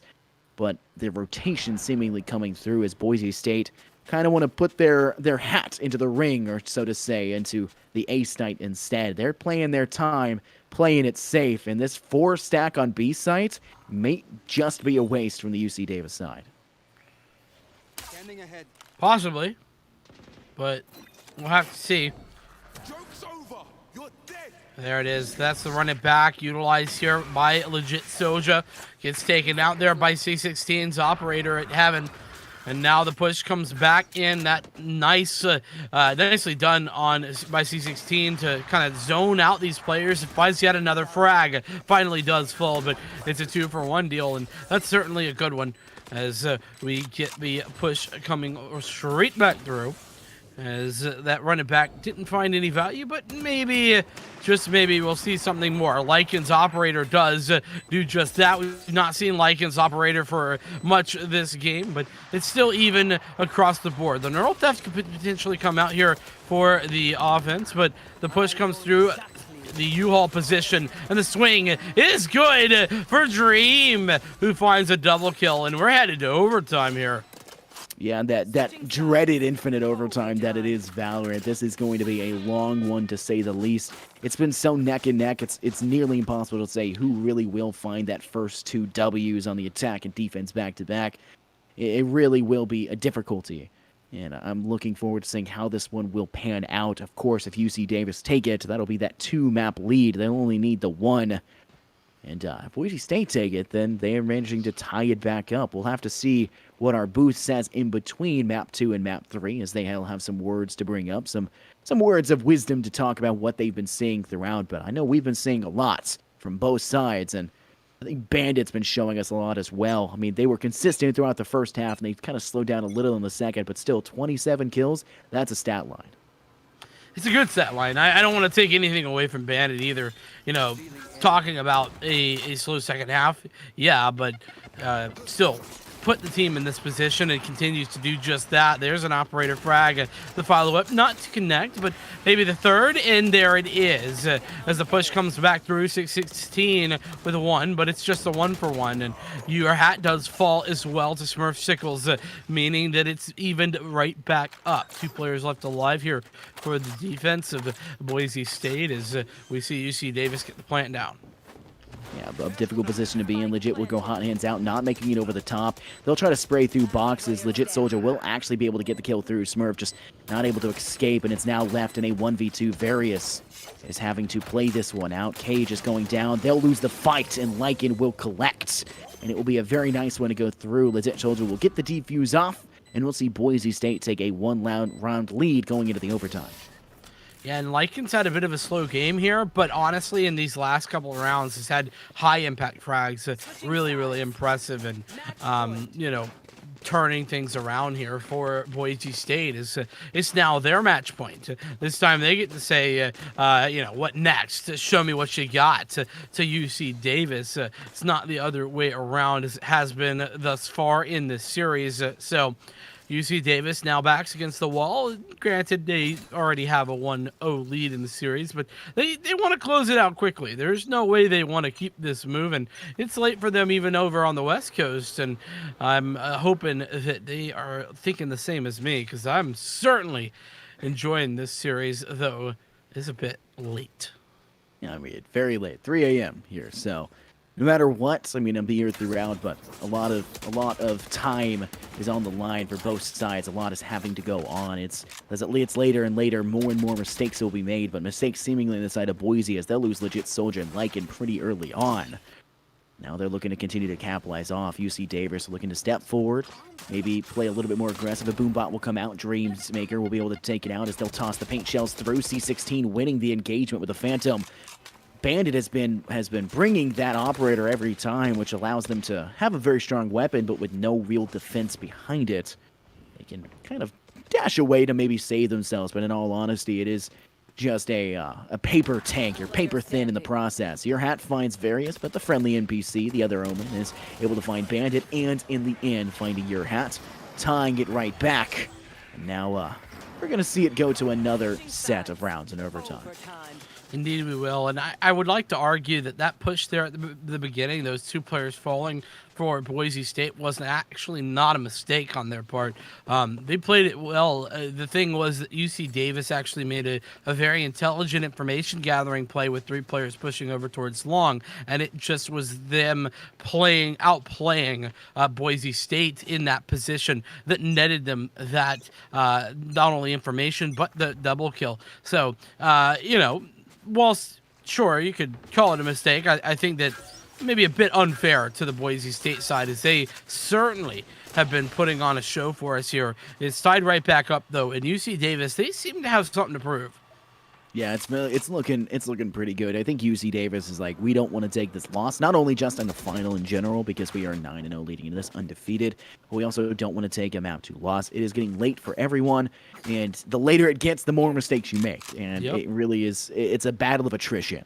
That's what it comes down to. Who will succumb first? And it's looking like C16 will. A shot through a wall. Bandit able to tag that with the operator. A nice headshot kill. And now it's looking like UC Davis with a one-man disadvantage are going to have to find some difficulty stepping forward. They're looking to push onto the A site. Players in shower make it difficult, though. Your hat finding onto Various. Now being rushed out. Paranoia toss, but friendly NPC does not care. Still finding a kill. Bandit and Heaven finds Smurf Siggles. Lycan stepping through Hot Hands does not care at all, as the friendly NPC will be felled. And now just one player left and none left, as Bandit will find the 3K trifecta onto Esperanto. Yeah, and I mean, by the way, just incredible play here from Bandit. 10 frags above the closest player on the leaderboard for their team. So if that doesn't go to show you the type of game that Bandit's having, I don't know what would. As they finally they once again, I mean, win that opening round of the second overtime, and they put themselves in map point position. All they've got to do is close this one out on the attack, but that's easier said than done, especially against, once again, the full purchase as you do, as UC Davis defense has been quite smothering. Yeah, I mean, smothering is a great way to put it. I mean, it is really, by all means, they're wrapping themselves up tightly. It's like a mother, cuddling their child, their newborn. They're really just keeping them in their palm at this point in time. They're doing a great job of testing at all angles. And the longer this goes in terms of the overtime, the more weight will be put on UC Davis' shoulder, because Boise State has been one round ahead every time, and they've been on the cusp, the precipice throughout. Hot Hands toss, legit Soldier looking to maybe contest outside of Lambs, but it's not going to matter. C16 finds 2, but the plant has gone down.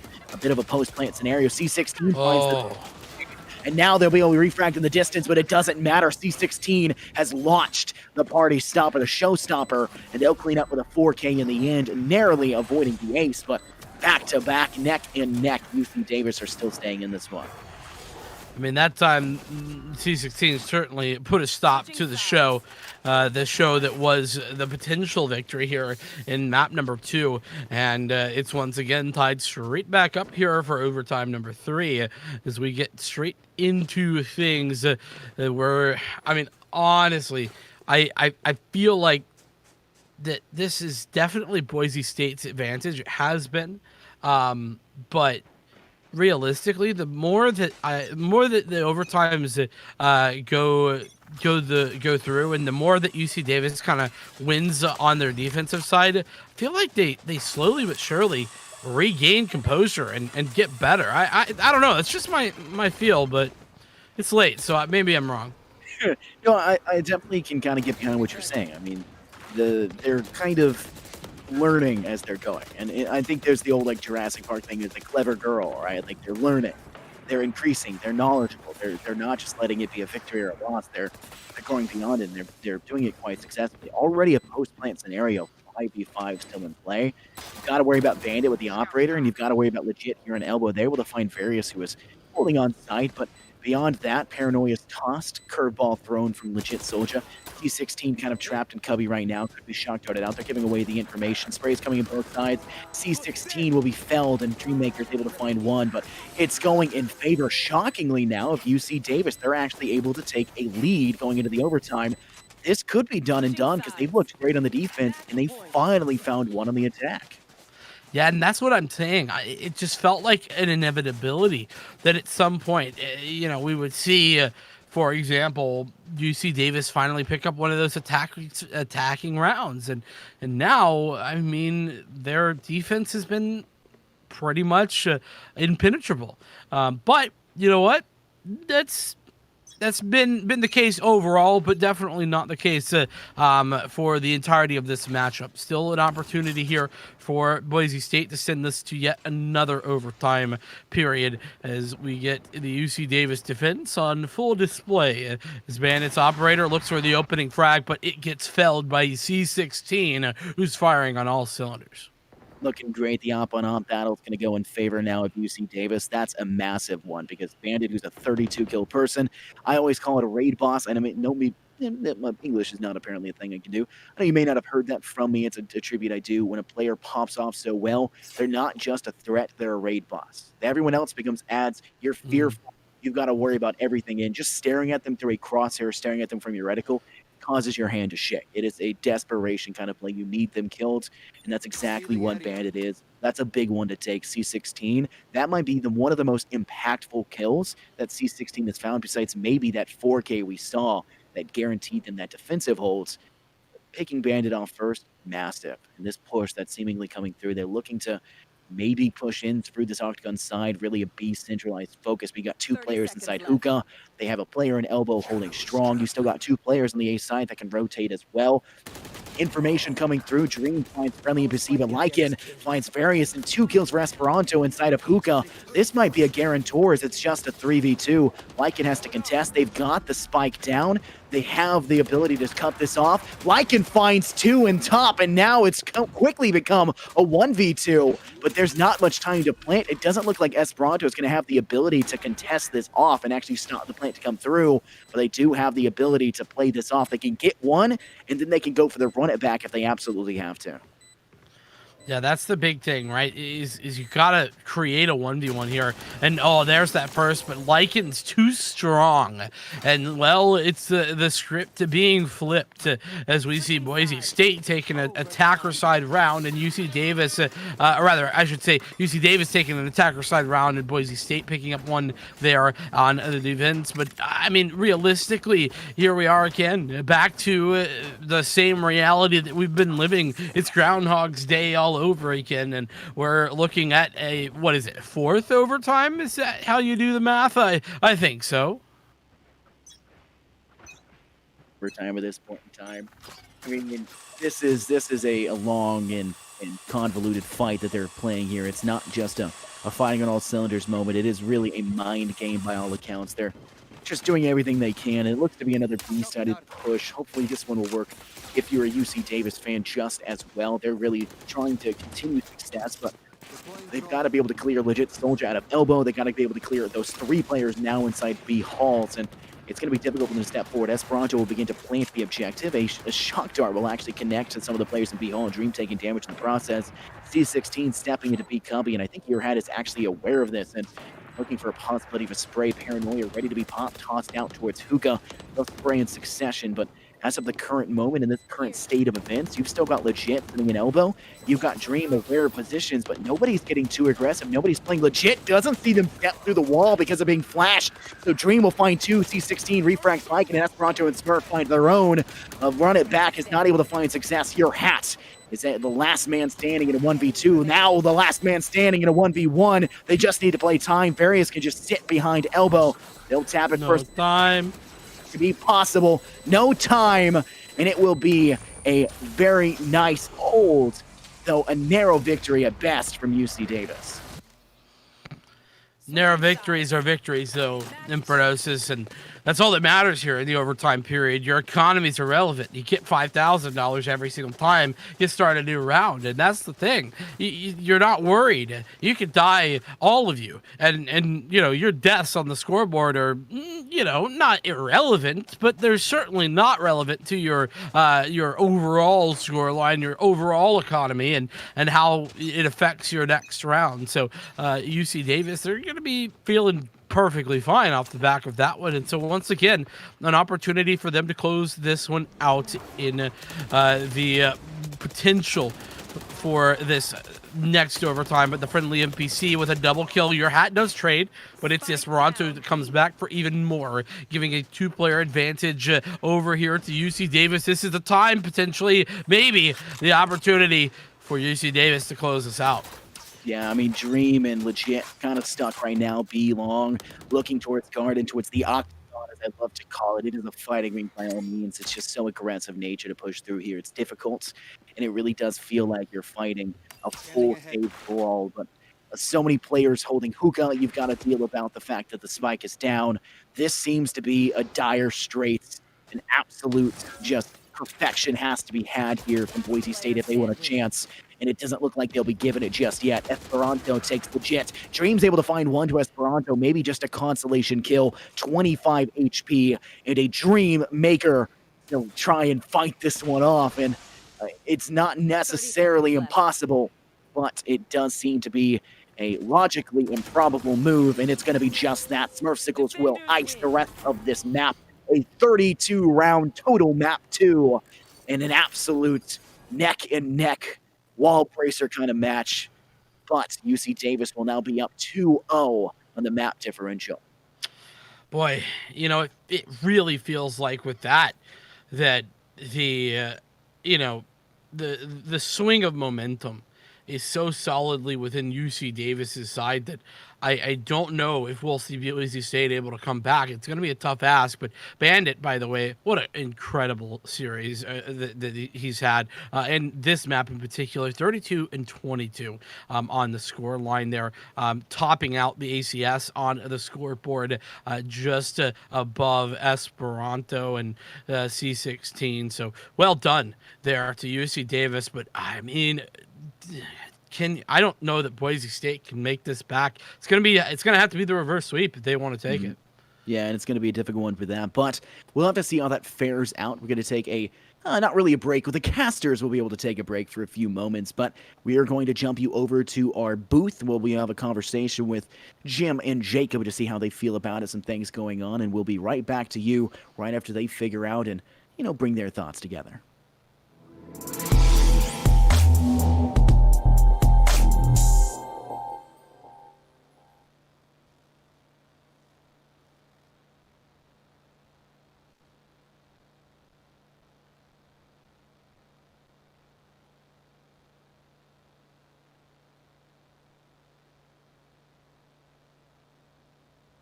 It's over. Map 2 is over. It's never coming back.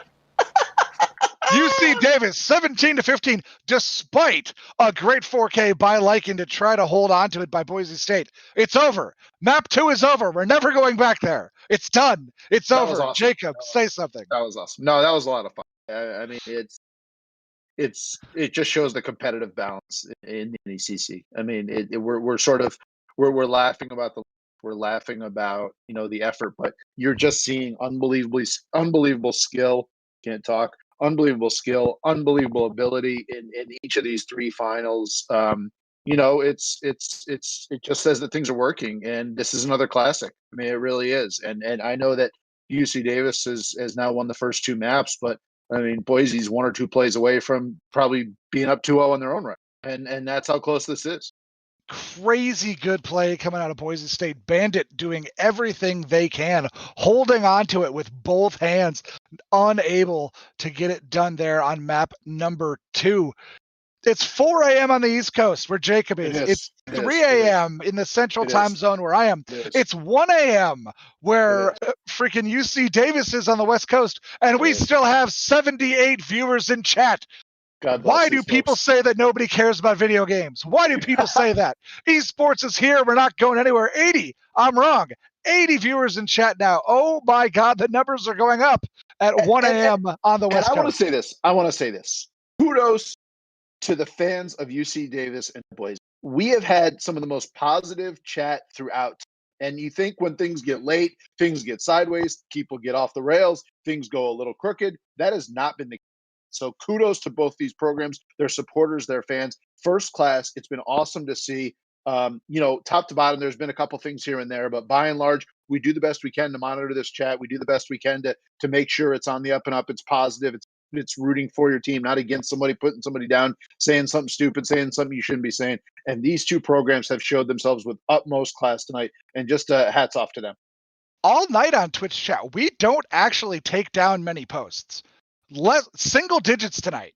And we've been on for 11 hours now. Yeah. Single digits is the number of posts we've taken down.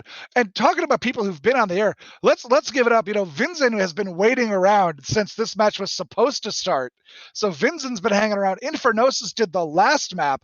Our producer, myself, Jacob, we've been on since 4 o'clock Central Time, 5 o'clock Eastern Time. So like I said, going on 11 hours here for the three of us. And we love it. We love being here. And that's the thing. Sorry, Jim, I didn't mean to interrupt you there. That's the thing, is that this is a labor of love. And I think that's true for the players. I think it's true for the casters. It's true for our staff. It's true for everyone. Obviously, we didn't want to go off, and we're talking about during the breaks, we're talking about ways we can make this better going forward, and we will, and we know that. But just the support, all the fans and everybody that's supporting these players. It's been awesome to see people that play other games. They're playing other games at Boise. We saw, a member of their Overwatch team. We're going to see them tomorrow night. Being positive, rooting for their side on Twitch. It's just been awesome to see. And it's late, but you know what?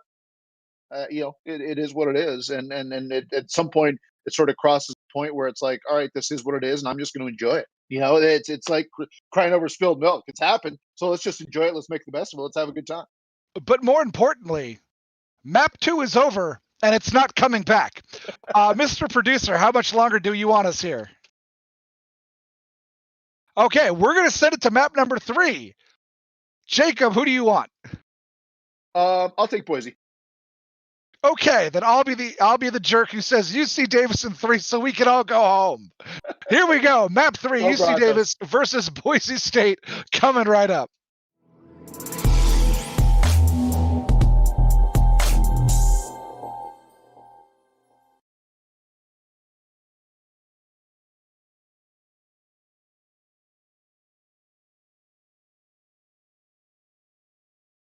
Welcome back, everybody, to the NECC here for some more Valorant Champions Division Finals.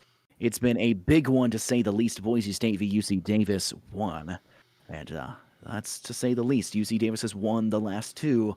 And if they win the next one, then that'll be all she wrote. But it really did not make it easy. 32 rounds, having to lead so much overtime to go through. Was it 6 overtime sessions? 5 overtime sessions? Something like Five, that. I think. Yeah. 5, I think. I didn't do math. I just assume you can. That's a bad assumption. That's a bad maybe, assumption. especially at this late at night.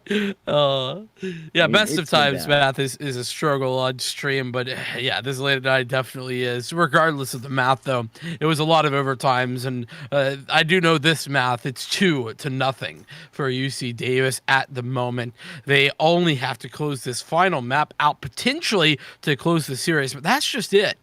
If they lose here, I mean, we're going to at least a 4th. That would be Icebox, and the 5th would be Split. That's what's going to be needing to happen, though, if Boise State want to complete this reverse sweep. It's looking as if our age selections are going as expected here, as we are seeing kind of the same exact composition that we've been seeing throughout. The double duelist has been kind of the tried and true for both of these squads. Listen, I don't know why you would swap it up at this point. I think fair enough, right? This map Haven is kind of where this composition was born, really. Especially that the jet opping can be very effective here. So as we see it locked in, it's that same double duelist comp, and it's a full mirror this time around. C16 no longer going to be on the Rays, has gone back over to the jet. I think it was a mirror match in map 1 as well. Because I distinctly remember seeing somebody saying, looking forward to facing ourselves or something like that. They made a comment about it. Like, it was pretty interesting to say. Let's see if I can scroll up and find it. I might be able to, actually. But no, it's way too far up. Dang, I wish I could. But it's interesting to see, a mirror match isn't exactly shocking. It's nothing too strange to see, especially in a game like Valorant for a very standardized meta, so to say. I think the new map, from what I've seen, and this is a very dumb thing because I've only seen about 10 minutes of it, I think we're going to see for the next 3 months just a wide variety of everything, a mosh posh, so to say. I wouldn't be surprised to see Yoru just because people want to try everything at least once, right?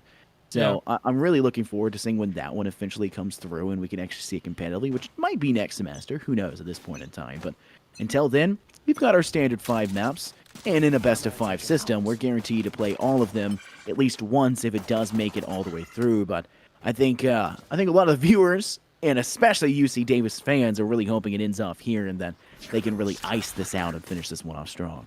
They certainly are hoping that. I mean, there's no doubt about that. But we'll have to see how it goes. I mean, UC Davis are getting started here on the attacker side.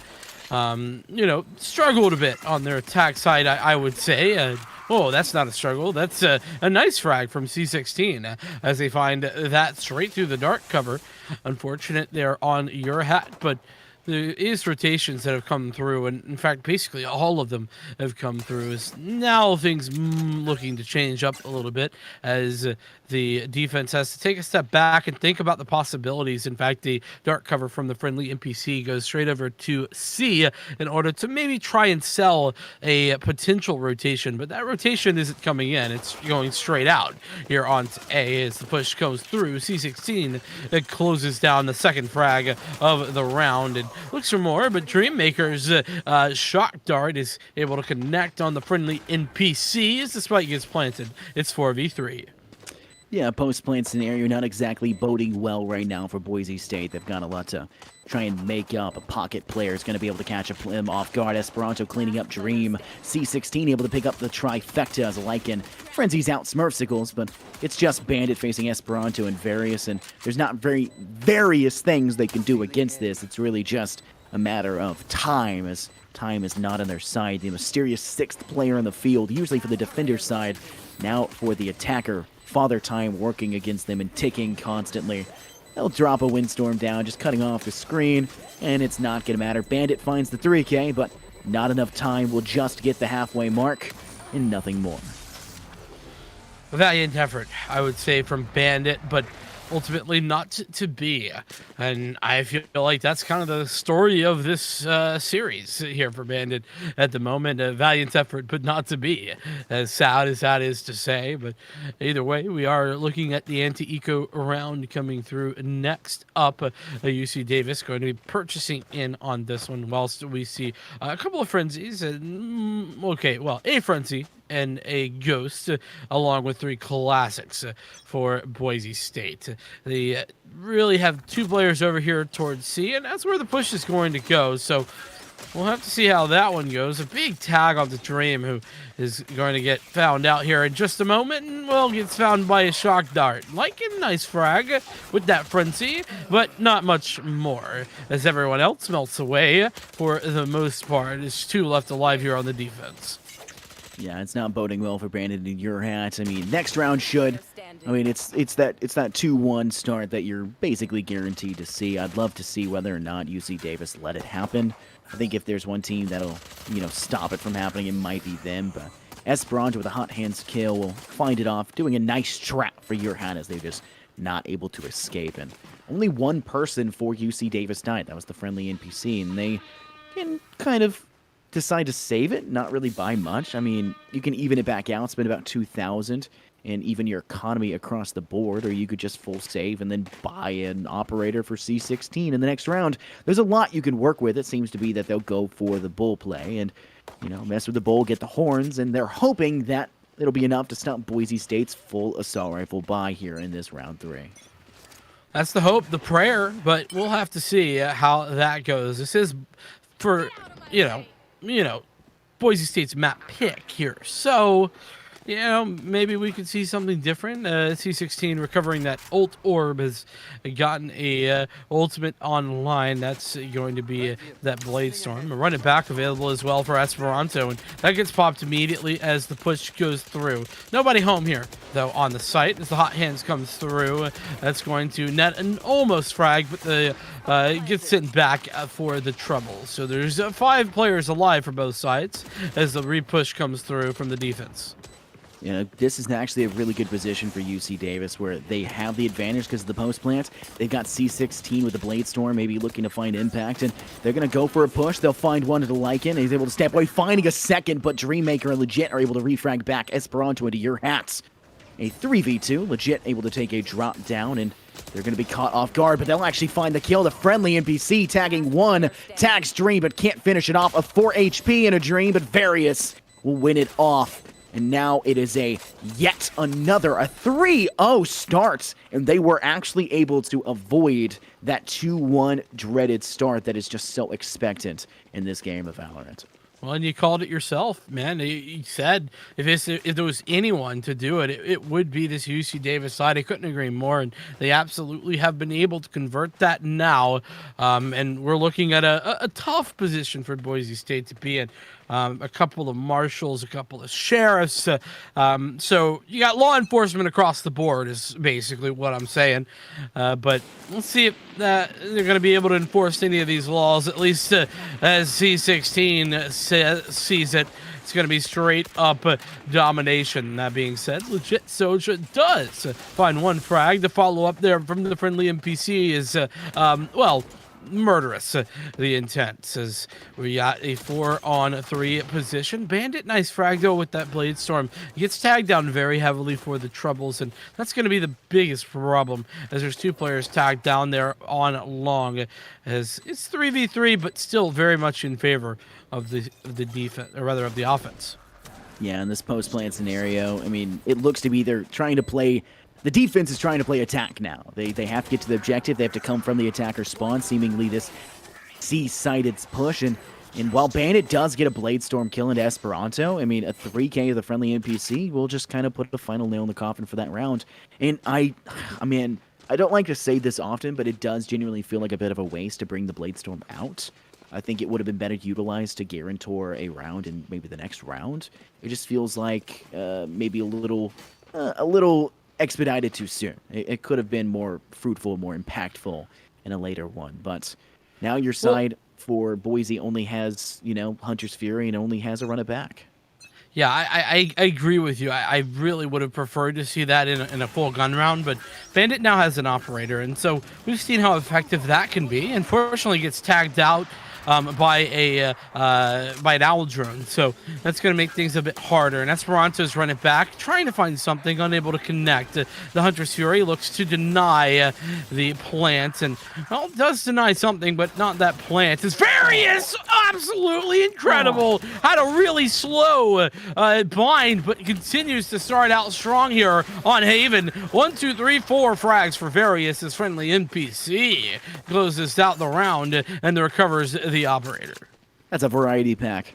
That's a variety pack right there. That had all the flavors but one, and they were unfortunately failed by the last flavor. You can kind of attribute it to juice packs, and then the last one we're like, oh, I got it, and then you stab it in like a Capri Sun, and then you miss and stab your hand instead. That turned very dark. Process. Yeah, you actually just take a little plastic straw to the hand. Really, it doesn't hurt you that bad, but it is like, I'm stupid. Right? I'm sure everybody's had that. It's definitely not just me being stupid, but I mean, you could have had all the flavors, all of the mixed berry flavors, but unfortunately you can't. And Smurf Sickles takes a lot of damage, but does win the fight against Dream, setting up yet another early pick. And that bodes well, because Smurf Sickles is the only person lagging behind for UC Davis. Everyone else having 6 kills, friendly NPC having 5, and then Smurf Sickles lagging behind at that 2 margin. This is why we can't have nice things. I figured it out. Smurf Signals is going to fall to Lycan. So a nice job there by Lycan to recover the weaponry. But ultimately, this is a pistol round. And ooh, a very nice shot from Bandit. That operator is now within margin of error. You can grab that one, maybe get away with it, I would expect. Maybe even go for this as the running back is committed. So yet again, here we are, the push coming through, and that running back connects with a frag, but the spike is far too thick. There's no way you win this here. I think you should have saved that operator. I don't know what the thought process is here as you get away, but you lose two, and you don't even save a real gun. That's so confusing for Boise State. Why commit so many resources to that push, especially when your economic damage is not meaningless, but it certainly isn't all that useful considering that we already know that UC Davis have plenty of cash. That I don't really have an answer for you. I'm going to be honest here, Vincent. I don't know why. That was a question that I had, and there's a lot of questions that Boise State has that they desperately need answering. The last time I got to watch Boise State was against that CSUDH squad, and it was such an even match. And then it came to that third map, and CSUDH just got slaughtered. They got walked on, and it was such a sad thing to see for the underdog to finally kind of show what an underdog was expecting of. And I'm kind of seeing that right now with Boise State. They need to take a pause. They need to kind of think things through. They need to maybe play an entire round of just waiting because something's not working, and they need to find out what will. But Bandit finds a nice operator shot into the friendly NPC. They still have that 4-on-3 advantage, with a spike down gives the attacking side a post-plant scenario to work with, which will make things difficult and make things a little bit more side in their favor despite the man down. Esperanto finding one into Dream. Legit Soldier finds one right back, and now into the 3v2. Defuser can be tapped, but here comes Hunter's Fury, and he'll just be shot as a way to relegate off. Bandit watching from that garage side, and they think they'll actually get this one off. I'm not sure what Various can do at this point in time, besides actually fall. Okay, Various!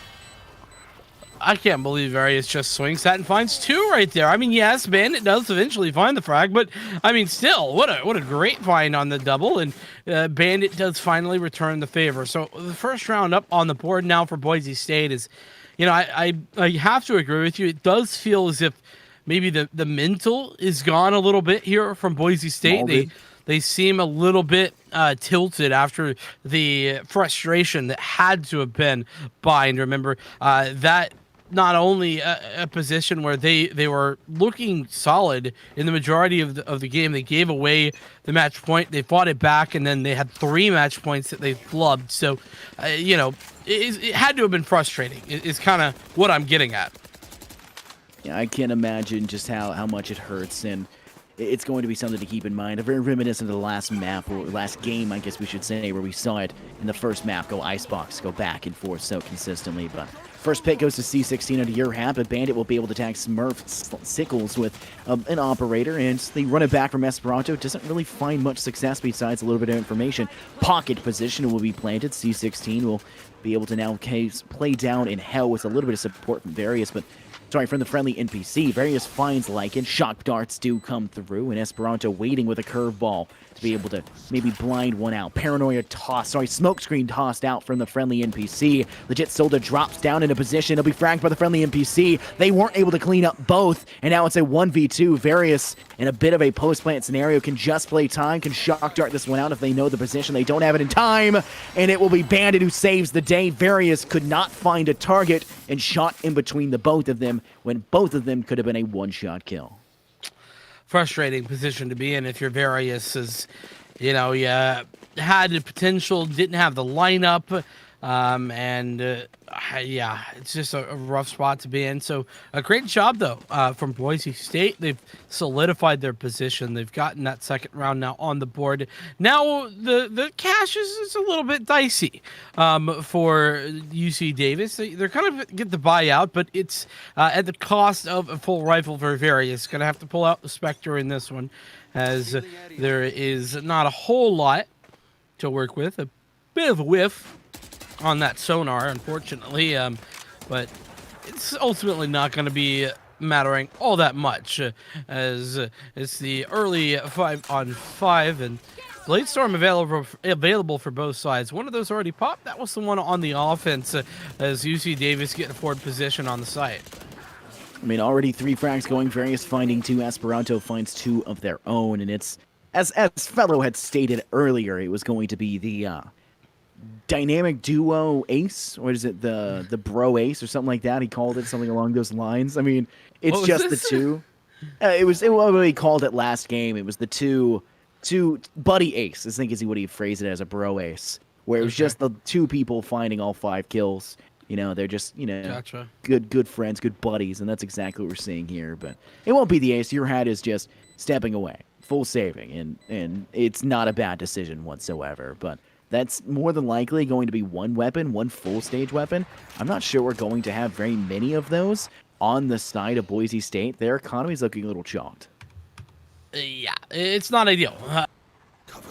I would say that for sure. But you know what? The saved weapon could change things, but they're coming for this weapon. They're looking for it. Various does fall, and that does give one away, but should be the save. Yeah, your hat should get away with this one, I believe, and does just that. So a little extra money with regard to that rifle, but you're right. There is not nearly enough cash to be pulling out a full purchase, and so the return of the domination for UC Davis is there, and it's netted, over there towards C Long in prime position to kind of walk away with this one. Now is UC Davis, and again, it just seems as if UC Davis, they've got the run of things here, and the what could be final game of the series if UC Davis close it out.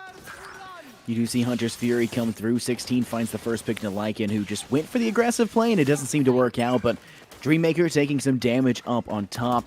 They're trying to stay alive, but I don't think anyone on platform is going to be able to stay alive for too much longer. Various finds the shock bolt kill and attempting to go for another. Bandit has the blades, but it doesn't seem to matter. C16 collects, and Smurf Sickles collects to your hat. It's just Legit Soldier who found one and will find no more. A near ace, so is the one off. They've been doing that so much, but it's going to be interesting to see whether or not this reign, this spree of terror that UC Davis has been bringing to this map will be able to continue.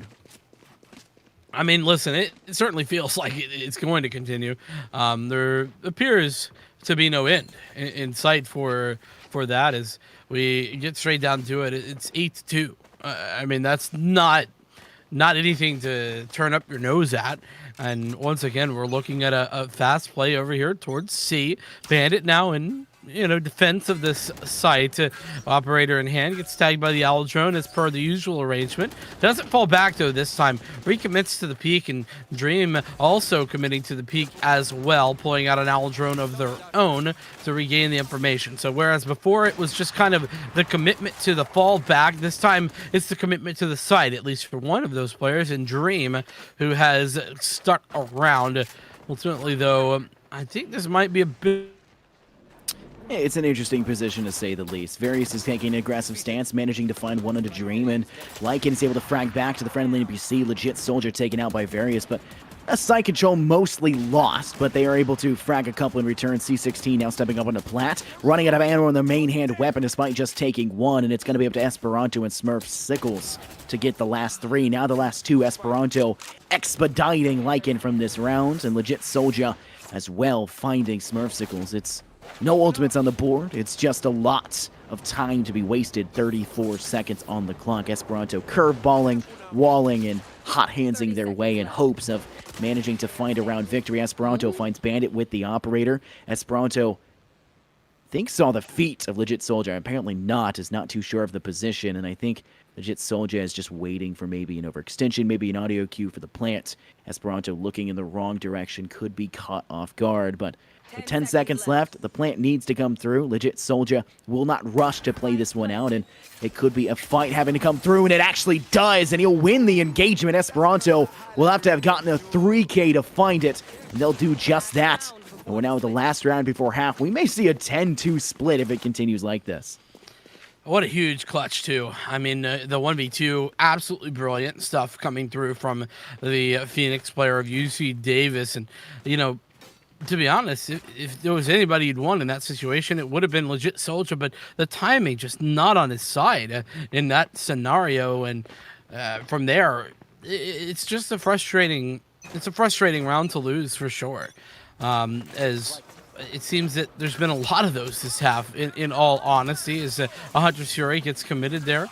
From the defense and actually finds the frag onto the friendly NPC as we comes straight back into this. Legit Soldier with one as well. Lycan chimes in as well as Bandit. It seems everybody gets in on the action.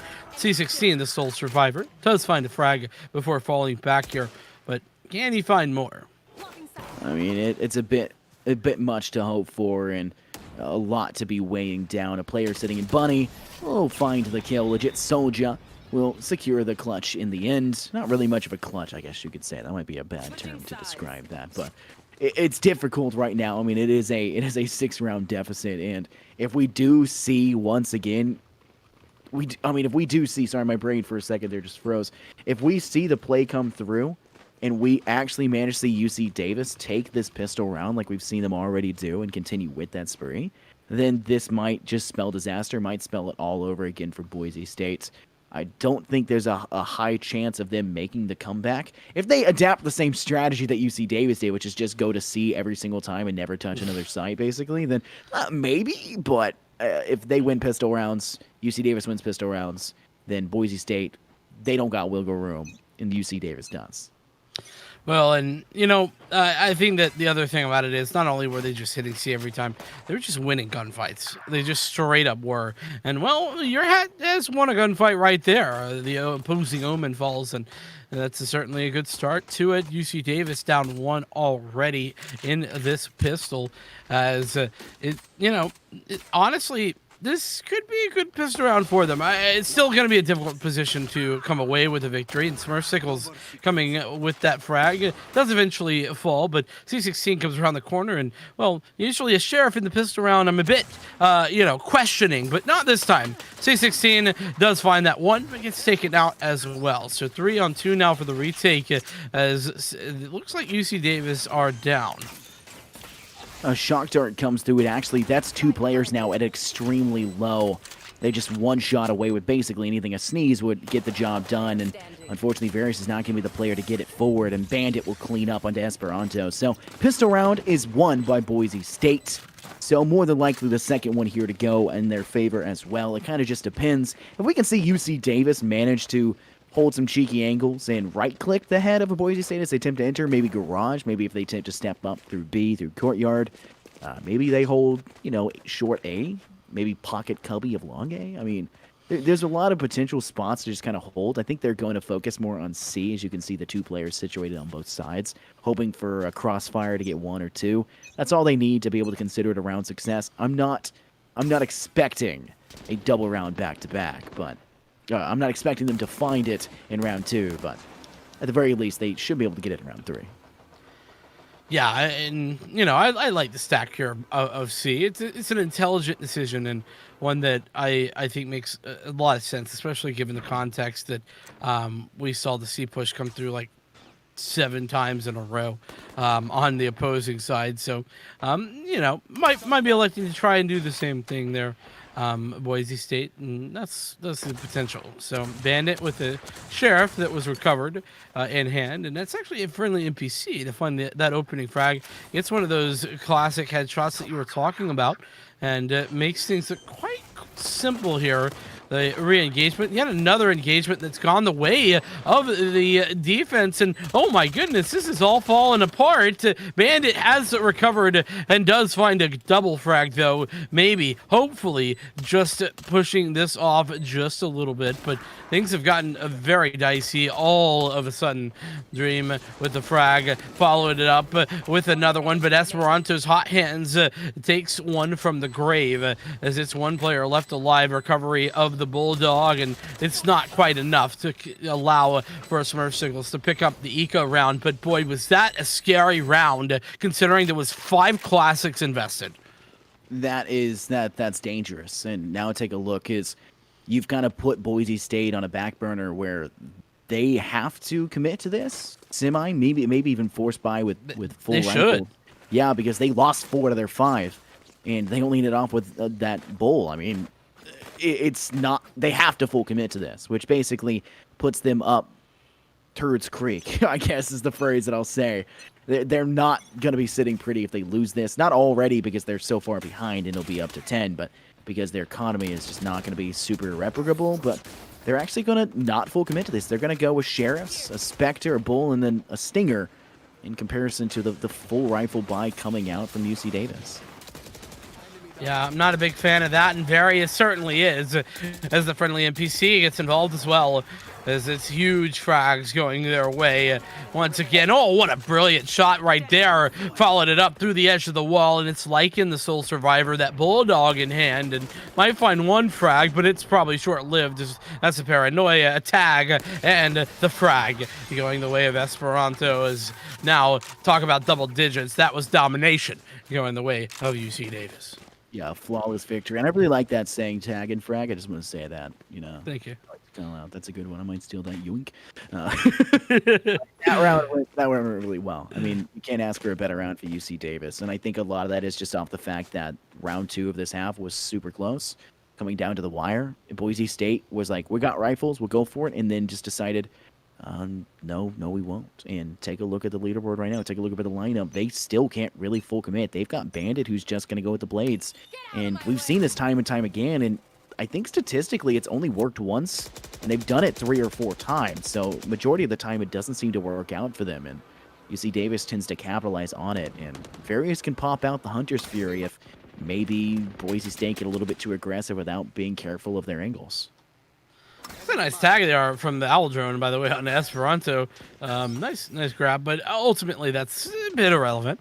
But still, 5-10 the scoreline, and this I would consider this a round that realistically Boise State need to win, as the shock dart goes out. Doesn't really do any significant damage. Second one, an attempt was made, but again, nothing very significant. The push definitely coming out here onto A, as they found both of those players. I say definitely, but actually the Hunter's Fury being committed. Oh, that's a brilliant push there from Bandit. Unfortunately for Bandit, C16 was waiting in the wind to hit that player, and the rotations came away from A, and looks like might be going back that direction at the time, but with a lot less players alive, unfortunately. Yeah, a late pick to come through as Lycan will be felled, and you've got literally a 3v3 going into the A site. There's really not much that can be done. A paranoid toss from A long. Smoke screen up. Dreammaker actually finds a kill, and Legit Soldier does as well. Esperanto able to take out your hat, but they've got to get spiked down quickly. And it could be a contestant. C16 rushing in, not able to get it in time. Saved. Soldier keeping that one alive, and C16 not able to find it. And like you said, that was a round Boise State needed to win by all accounts. They had to win that one.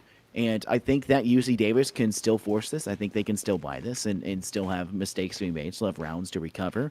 But Boise State kind of have to do the same. They have to force this. They're so far behind. Any mistake just gives UC Davis the chance to walk all over them, and it's a tightrope that they have to walk. And I think UC Davis just have the stronger rope. Yeah, I have to agree, and I love the analogy there. It's going to be a purchase for all but C16, who recovers an Ult Orb and pulls out a Blade Storm. So weaponry, no, but definitely some firepower. As we get down to it this round, looking fairly standard, as the attackers spread out left, right, and center, looking for information across the map, but nothing really given away at this point. They've really not gained any of that information, and they're grouping up here towards mid, but ultimately we'll see how it goes. Bandit now has an idea, and this could be a really rough peak in C16. That was an incredible shot by Bandit, and the follow-up's just as good, as we go right back down into the doldrums, as we find, honestly, Boise State just continually able to open these sites up. Yeah, I mean, your hat's going to begin to plant this B site, which is like just such a tertiary choice for an objective, not a go-to. It'll be what they go to anyways, like in finding Smurfsicles. It's the last 2 of Esperanto and Various. Various able to find one, and Esperanto able to find the refrag off of Dream, who just took out their teammate of Various. But it doesn't bode well. Esperanto needs to find 3. They've got to deal with Bandit with the operator. At the very least, I say find Bandit and hopefully get the operator out of their hands. The information given away off the audio cue. They're wall off, giving themselves a little bit of a safety net. Now getting tagged as they step forward. Attaches it just for a second and can't finish the kill onto Lycan. That 1v3 hopes and dreams dissipate with that kill. Still a 7-10 scoreline. UC Davis still do have the advantage, but this round has to be a guaranteed soft buy, maybe an eco reset to try and even it back up across the board, but it seems to just be Sheriffs and Marshals. I like that Esperanto held on to that running back, didn't commit it there in the 1v3. It definitely, I could see the potential, right, of why somebody would want to commit that, especially with the lead that UC Davis had at one point. That lead, not really big at this point, especially not with this eco, but, I like that they didn't commit it, is all I'm saying. And on top of that here, the push coming through in middle is a very intelligent one. In fact, getting into the dark cover and denying any information from that owl drone is an even better play, as now they have no idea that there's 3 players aggressive here in mid. All right, this is going to work out, though. Bandit coming around the corner with this operator could be the first to fall, and it's not Bandit, but Esperanto who takes the frag on the Dreamweaver as the running back now gets committed off the back of that with the Phantom in hand. But ultimately, it's not going to be anybody found as everybody's moved out over here towards C. Just narrowly just dissipates as they step the corner, but Lycan begins to plant the C site pretty favorably in their way, but Friendly NPC finds Lycan. Your Hat gets a double pick onto Friendly and Various, but Esperanto with the Phantom does get 1. Legit Soldier finds 2, and Bandit will clean up. Now with 10 and 8, and this wiggle room that UC Davis had is slowly becoming a noose around their neck, and I don't mean that in like a rude way, but the tie is cinching up, and eventually it will become too tight. Time isn't on their side. Boise State have managed to get themselves on a roll. They've managed to find what's working out for them, and UC Davis are just, I guess, falling into the trap. It's just kind of been wary against it all. They haven't found what's going to work. Boise State have responded, absolutely, and it's been a pretty poor attacker side here, or rather defensive side. My apologies for the UC Davis side of things, but it really hasn't been that. Honestly, it hasn't been that UC Davis have been like throwing rounds or anything. I think they've been playing this pretty intelligently, actually. But Boise State have just found a different gear to go straight into, and things like that. That pre-fire right there that we just saw, taking C16 down pretty heavily before they even get the chance to take a shot with that operator, are things that we're seeing Boise State do that they simply were unable to commit. In the prior half. So, at 8-10. Oh my goodness, are you kidding me? Bandit just finds that shot through the wall. No information, no nothing whatsoever.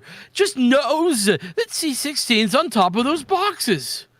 That is just, by all accounts, nasty. I think that's about the term you can give it. But Your Hat has from the shadows is going to pop and actually rotate to C site to maybe catch them off guard, stepping through this cipher gate, trying to maybe not give away so much an audio cue, but it doesn't seem to work out. Friendly NPC finds 1, now refragged back by Lycan. They're going to go ahead and commit the cipher ultimate as well.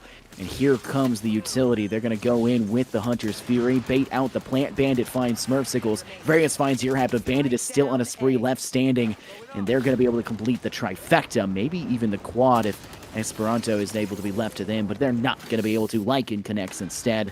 And we went from a 10-5 to a 10-9. Wow. Absolutely incredible stuff right there. As honestly, I mean, this second half for Boise State has been just untouchable, right? I mean, there was that one round that UC Davis got. It seems like a flash in the pan at this point, but out of the last 7 rounds, six of them have gone the way of Boise State, and it doesn't seem to be stopping anytime soon. As once again, Bandit pointed up here. Oh, that timing nearly was good to find that frag, but ultimately not going to connect, as it is yet another one of these pistol rounds the Sheriff's pulled out for the defense. And at this point, you know, I will say the Sheriff rounds have been solid, but the Sheriff rounds have got to stop mattering. You know, you got to start picking up real rounds. You know, these mental victories are irrelevant at the end of the day.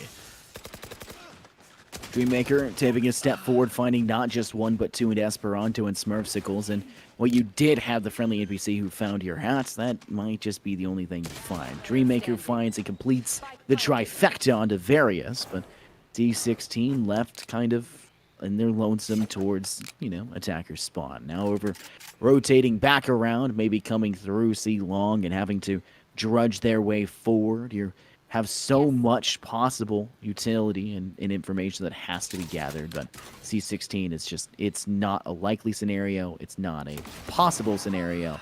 They'll dash through. They'll be able to find one, trying to tag another, and they're able to deal some damage and dish it out. Now you've got a player of legit soldier who's low, able to heal back up with hot hands, of course, and Bandit and the rest will just take a step away, not worry about it, but Dreammaker is actually coming for the flank, and C16 not aware despite it. And Dreammaker will complete the 4K just shy of that ace. No aces. Not in this game, apparently. We got, what, an ace game before, though, didn't we? Like, I think it was only 4Ks. really? I think so. Maybe I'm wrong. Maybe I'm wrong. Like I said, it's my memory is not good enough to be sure, but I've been told that we had an ace on Ascent. I did not recall, though. I don't think we did have. I didn't have any. Oh yeah, it was the ace as they sprayed down. Yeah, I remember that. Right. I do remember that. Yeah, there was a cat ace. That's absolutely correct. As we see some adjustments, that run it back being used by a legit soldier, but a miss on the curveball does make it very difficult to follow that up, as it's tied up 10-10. Operator in hand of C16 as we get some spray coming through the walls of the doorway and making that a very dangerous place to live in. And well, speaking of danger, Esperanto gets tagged so very heavily off the back of that. Fortunately, has the ability to heal up a little bit, but it's still 5 versus 5 here because we just passed the minute mark. Yeah, I mean, C16 is able to take Dream, which does set them up, but you know, in all honesty, they need to act on more than just that. Various does find Lycan, putting them in a 5v3 scenario. But even if Boise loses this round, their economy is insane. They've got 5,000 on average between their team. 2 of their players have 6,000 plus. I mean, Bandits at 5,900 might as well have 6,000 at that point. It's just UC Davis, they have to win this. And they have to win it in a great fashion, otherwise their economy just is not going to bode too well. But here comes the Hunter's Fury. This will tag and deal quite a bit. They're going to continue to try and keep it going forward. One last, and it will not be able to tag legit Soldier. But they're going to step forward. Esperanto finding legit one player inside window. That's going to be Bandit. They're not aware of that player, though. Bandit has to step through, and they'll actually turn, and it will be a flawless round for the UC Davis side. I said they needed to win it in a spectacular fashion, and they will do just that. But I've also stated that it's become a major problem when it comes to staying even across the board. The more consistent team is typically the one that wins, but Smurfsicles and Your Hat aren't consistent. Everyone else on these squads are consistent, besides maybe Bandit, who's always an outlier, but the bottom frags of each side are really lagging behind, which is kind of why the score has been so lopsided in a lot of directions. I don't know if that's the particular reason I would go with, but I do think that, a bit of an underperformance here, clearly, by Smurfsicles at the very least. Your Hat isn't necessarily the player that I look to be the big standout here for this side, so that's not as big a deal. But Smurfsicles is one of those players who, at the very least, has big clutch potential that I definitely am on the lookout for in C16. What's just happened to C16? Everything, I guess. I mean, Your Hat will begin the plant. A run it back comes out from Esperanto. They'll be able to tag one, but it won't actually be able to guarantee the kill. Friendly NPC felled by Lycan. Smurfsicle is able to stop the bleeding just slightly onto Your Hat, but felled immediately by Dreammaker. Farius finds Dream on a refrag, but now it's just a 1v3, and there's no chance of Esperanto taking that. Tied back 11-11. This does not bode well. They'll be able to full buy here, but if UC Davis lose this, then they're not winning the next one. They will not have the money to be able to fight it out. Oh man, that is brutal for C16. What a horrible time to have a network issue or a DC or whatever it was. Clearly was not there. Players swinging and didn't check it. Oh man, I feel for them here. I don't know. I assume everything okay now, but either way, a bad time to have a network issue, like I said. So we get straight down to it. 3 ultimates here for the attacking side. The Neural Theft, the Hunter's Fury, they're committed as well. Going to get some tags onto at least 2 players, and actually forces the aggression here from Various. But realistically, there was already players here playing very aggressive as the Bladestorm was popped here by C16, and the push on to C is good for this side. The frags coming in hot and heavy, though, as it's 2 players down already for the attackers. Just 1 to the defense, as now the retake has to come through, and come through it does. Esperanto with the first, the second as well.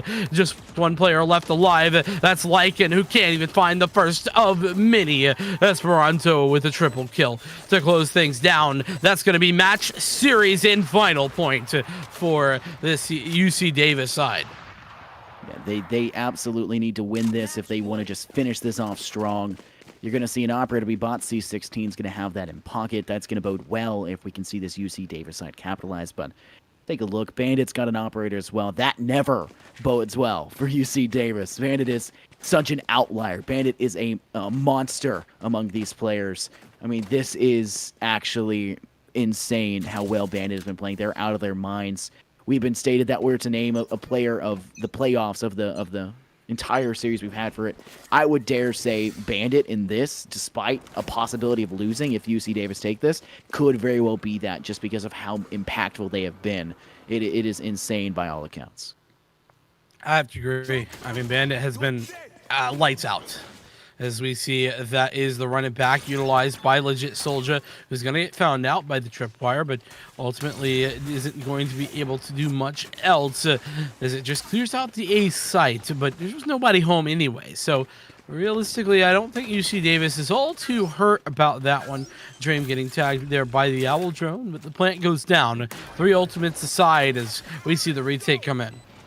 Yeah, he's here running back from Esperanto, looking to step forward. Now stuck inside a hot hands. Friendly NPC as well. They'll swing forward. And friendly NPC by 1 to your hat. Finds friendly return by Esperanto and Smurf Sickles. Find Bandit in your hat. Bandit out for the count. Could bode well. It's a 3v2. They'll spray through. Various turns and finds Dream. Has to find the next, but can't do it. But Smurf Sickles will. And that is indeed game. UC Davis 1 will be crowned your NECC Champions Division Valorant winners of it all in an undefeated, unprecedented season. And it came down to the wire. It did end up being that 3-0, but a very long 3-0 nonetheless. I mean, this was a very long match. Various played out of their minds to bring their team into that one. Bandit played out of the minds throughout the entire game as well. This has been an absolute pleasure to cast and an absolute a massive level of enjoyment to be able to watch these teams compete at this level.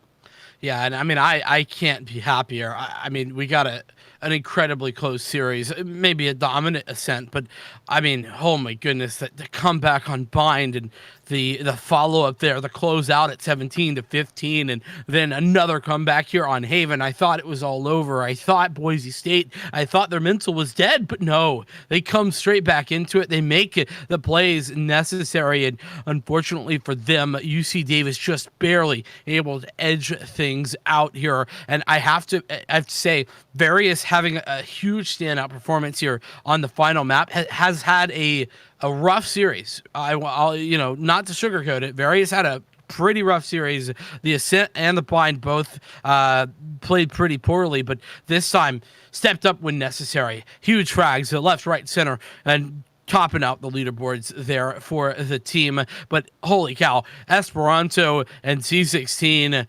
and Friendly NPC, in fairness, they all had such a consistent series here just to bring their team over the line. But I mean, I feel like I gotta give some credit to everyone, but I can't. There's not enough time. Yeah, I mean, it really does feel like that. I mean, this is the penultimate matchup here. and the top division the NECC has to bring to you guys in the Champions Division. It really came down. You see in so many of the other divisions, it's an underdog. It's the first seed and the seventh seed, like last game. I mean, that came down into a 5 map where ultimately the top team did win it. But I mean, we saw it in our 6. You see it in so many different games. I have the pleasure of doing so many different games that I get to see it so often. But it's underdog stories. You're seeing them come through. And this one it may have been an underdog in the fact that Boise was attempting to usurp UC Davis's undefeated season, but they're top 3 seeds. I mean, that making it all the way through, it's not a shock to say the least, I guess, to say that they had made it this far, but I'd say it is a shock to see just how much Boise State was able to put a fight against UC Davis. It was so well done. They did such a good job. The overtime that came on by was just so monstrous to have to cast. Not just in terms of difficulty, because it was a difficult game because there was so much action. They did such a good job of playing strategically. There was things I had never seen these teams do before that they brought to the table that I was like, this is improvement. This is them progressing as a team, progressing as players, and continuing to find the next level of play. But it comes with its own boons as a caster. You get to learn and see new things that you haven't gotten to see before, and I definitely did get to see that with 2 really nice teams here at the collegiate level. I mean, they played out of their minds, and it definitely showed it. Yeah, I mean, we absolutely couldn't have asked for better grand finals here. We've had 6 series in all divisions, and this one, despite that 3-0, it's truly a pleasure. And commiserations, I have to say, to Boise State. I think that we speak for everyone when we say, holy cow, what a series that was from them and Bandito in particular. Like, oh my goodness, I can't even speak to the amount of incredible plays that we got to watch here. Absolutely. It's been a spectacle, but it does have to end at some point in time, but it's not going to end just yet. We will have to metaphorically and I guess also literally crown the champions here. And so we will have a bit of we'll go back to our desk where they will be brought in for an interview, and they will also be shown their trophy, and you guys can all be there with it. So my name has been Infernosis. I have been joined here by Vincent, and we will send you guys on over to the desk, and I hope you guys all have a wonderful night.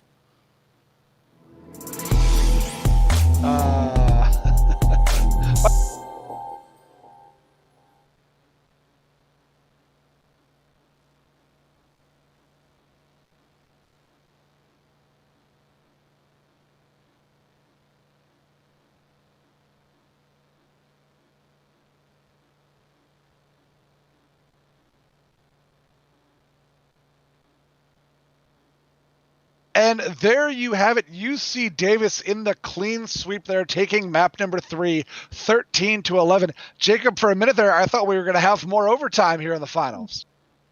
It certainly wouldn't be the first time we saw it tonight, but no, UC Davis, they made the plays late, to their credit, because Boise came with a pretty good charge there. It looked like UC Davis was going to run away with that third map, and then Boise, really showing the heart of a champion and the program that they're at and the program, the level that they are. Across the titles that they sponsor, they're good in everything. We know that, and we saw that in the third map.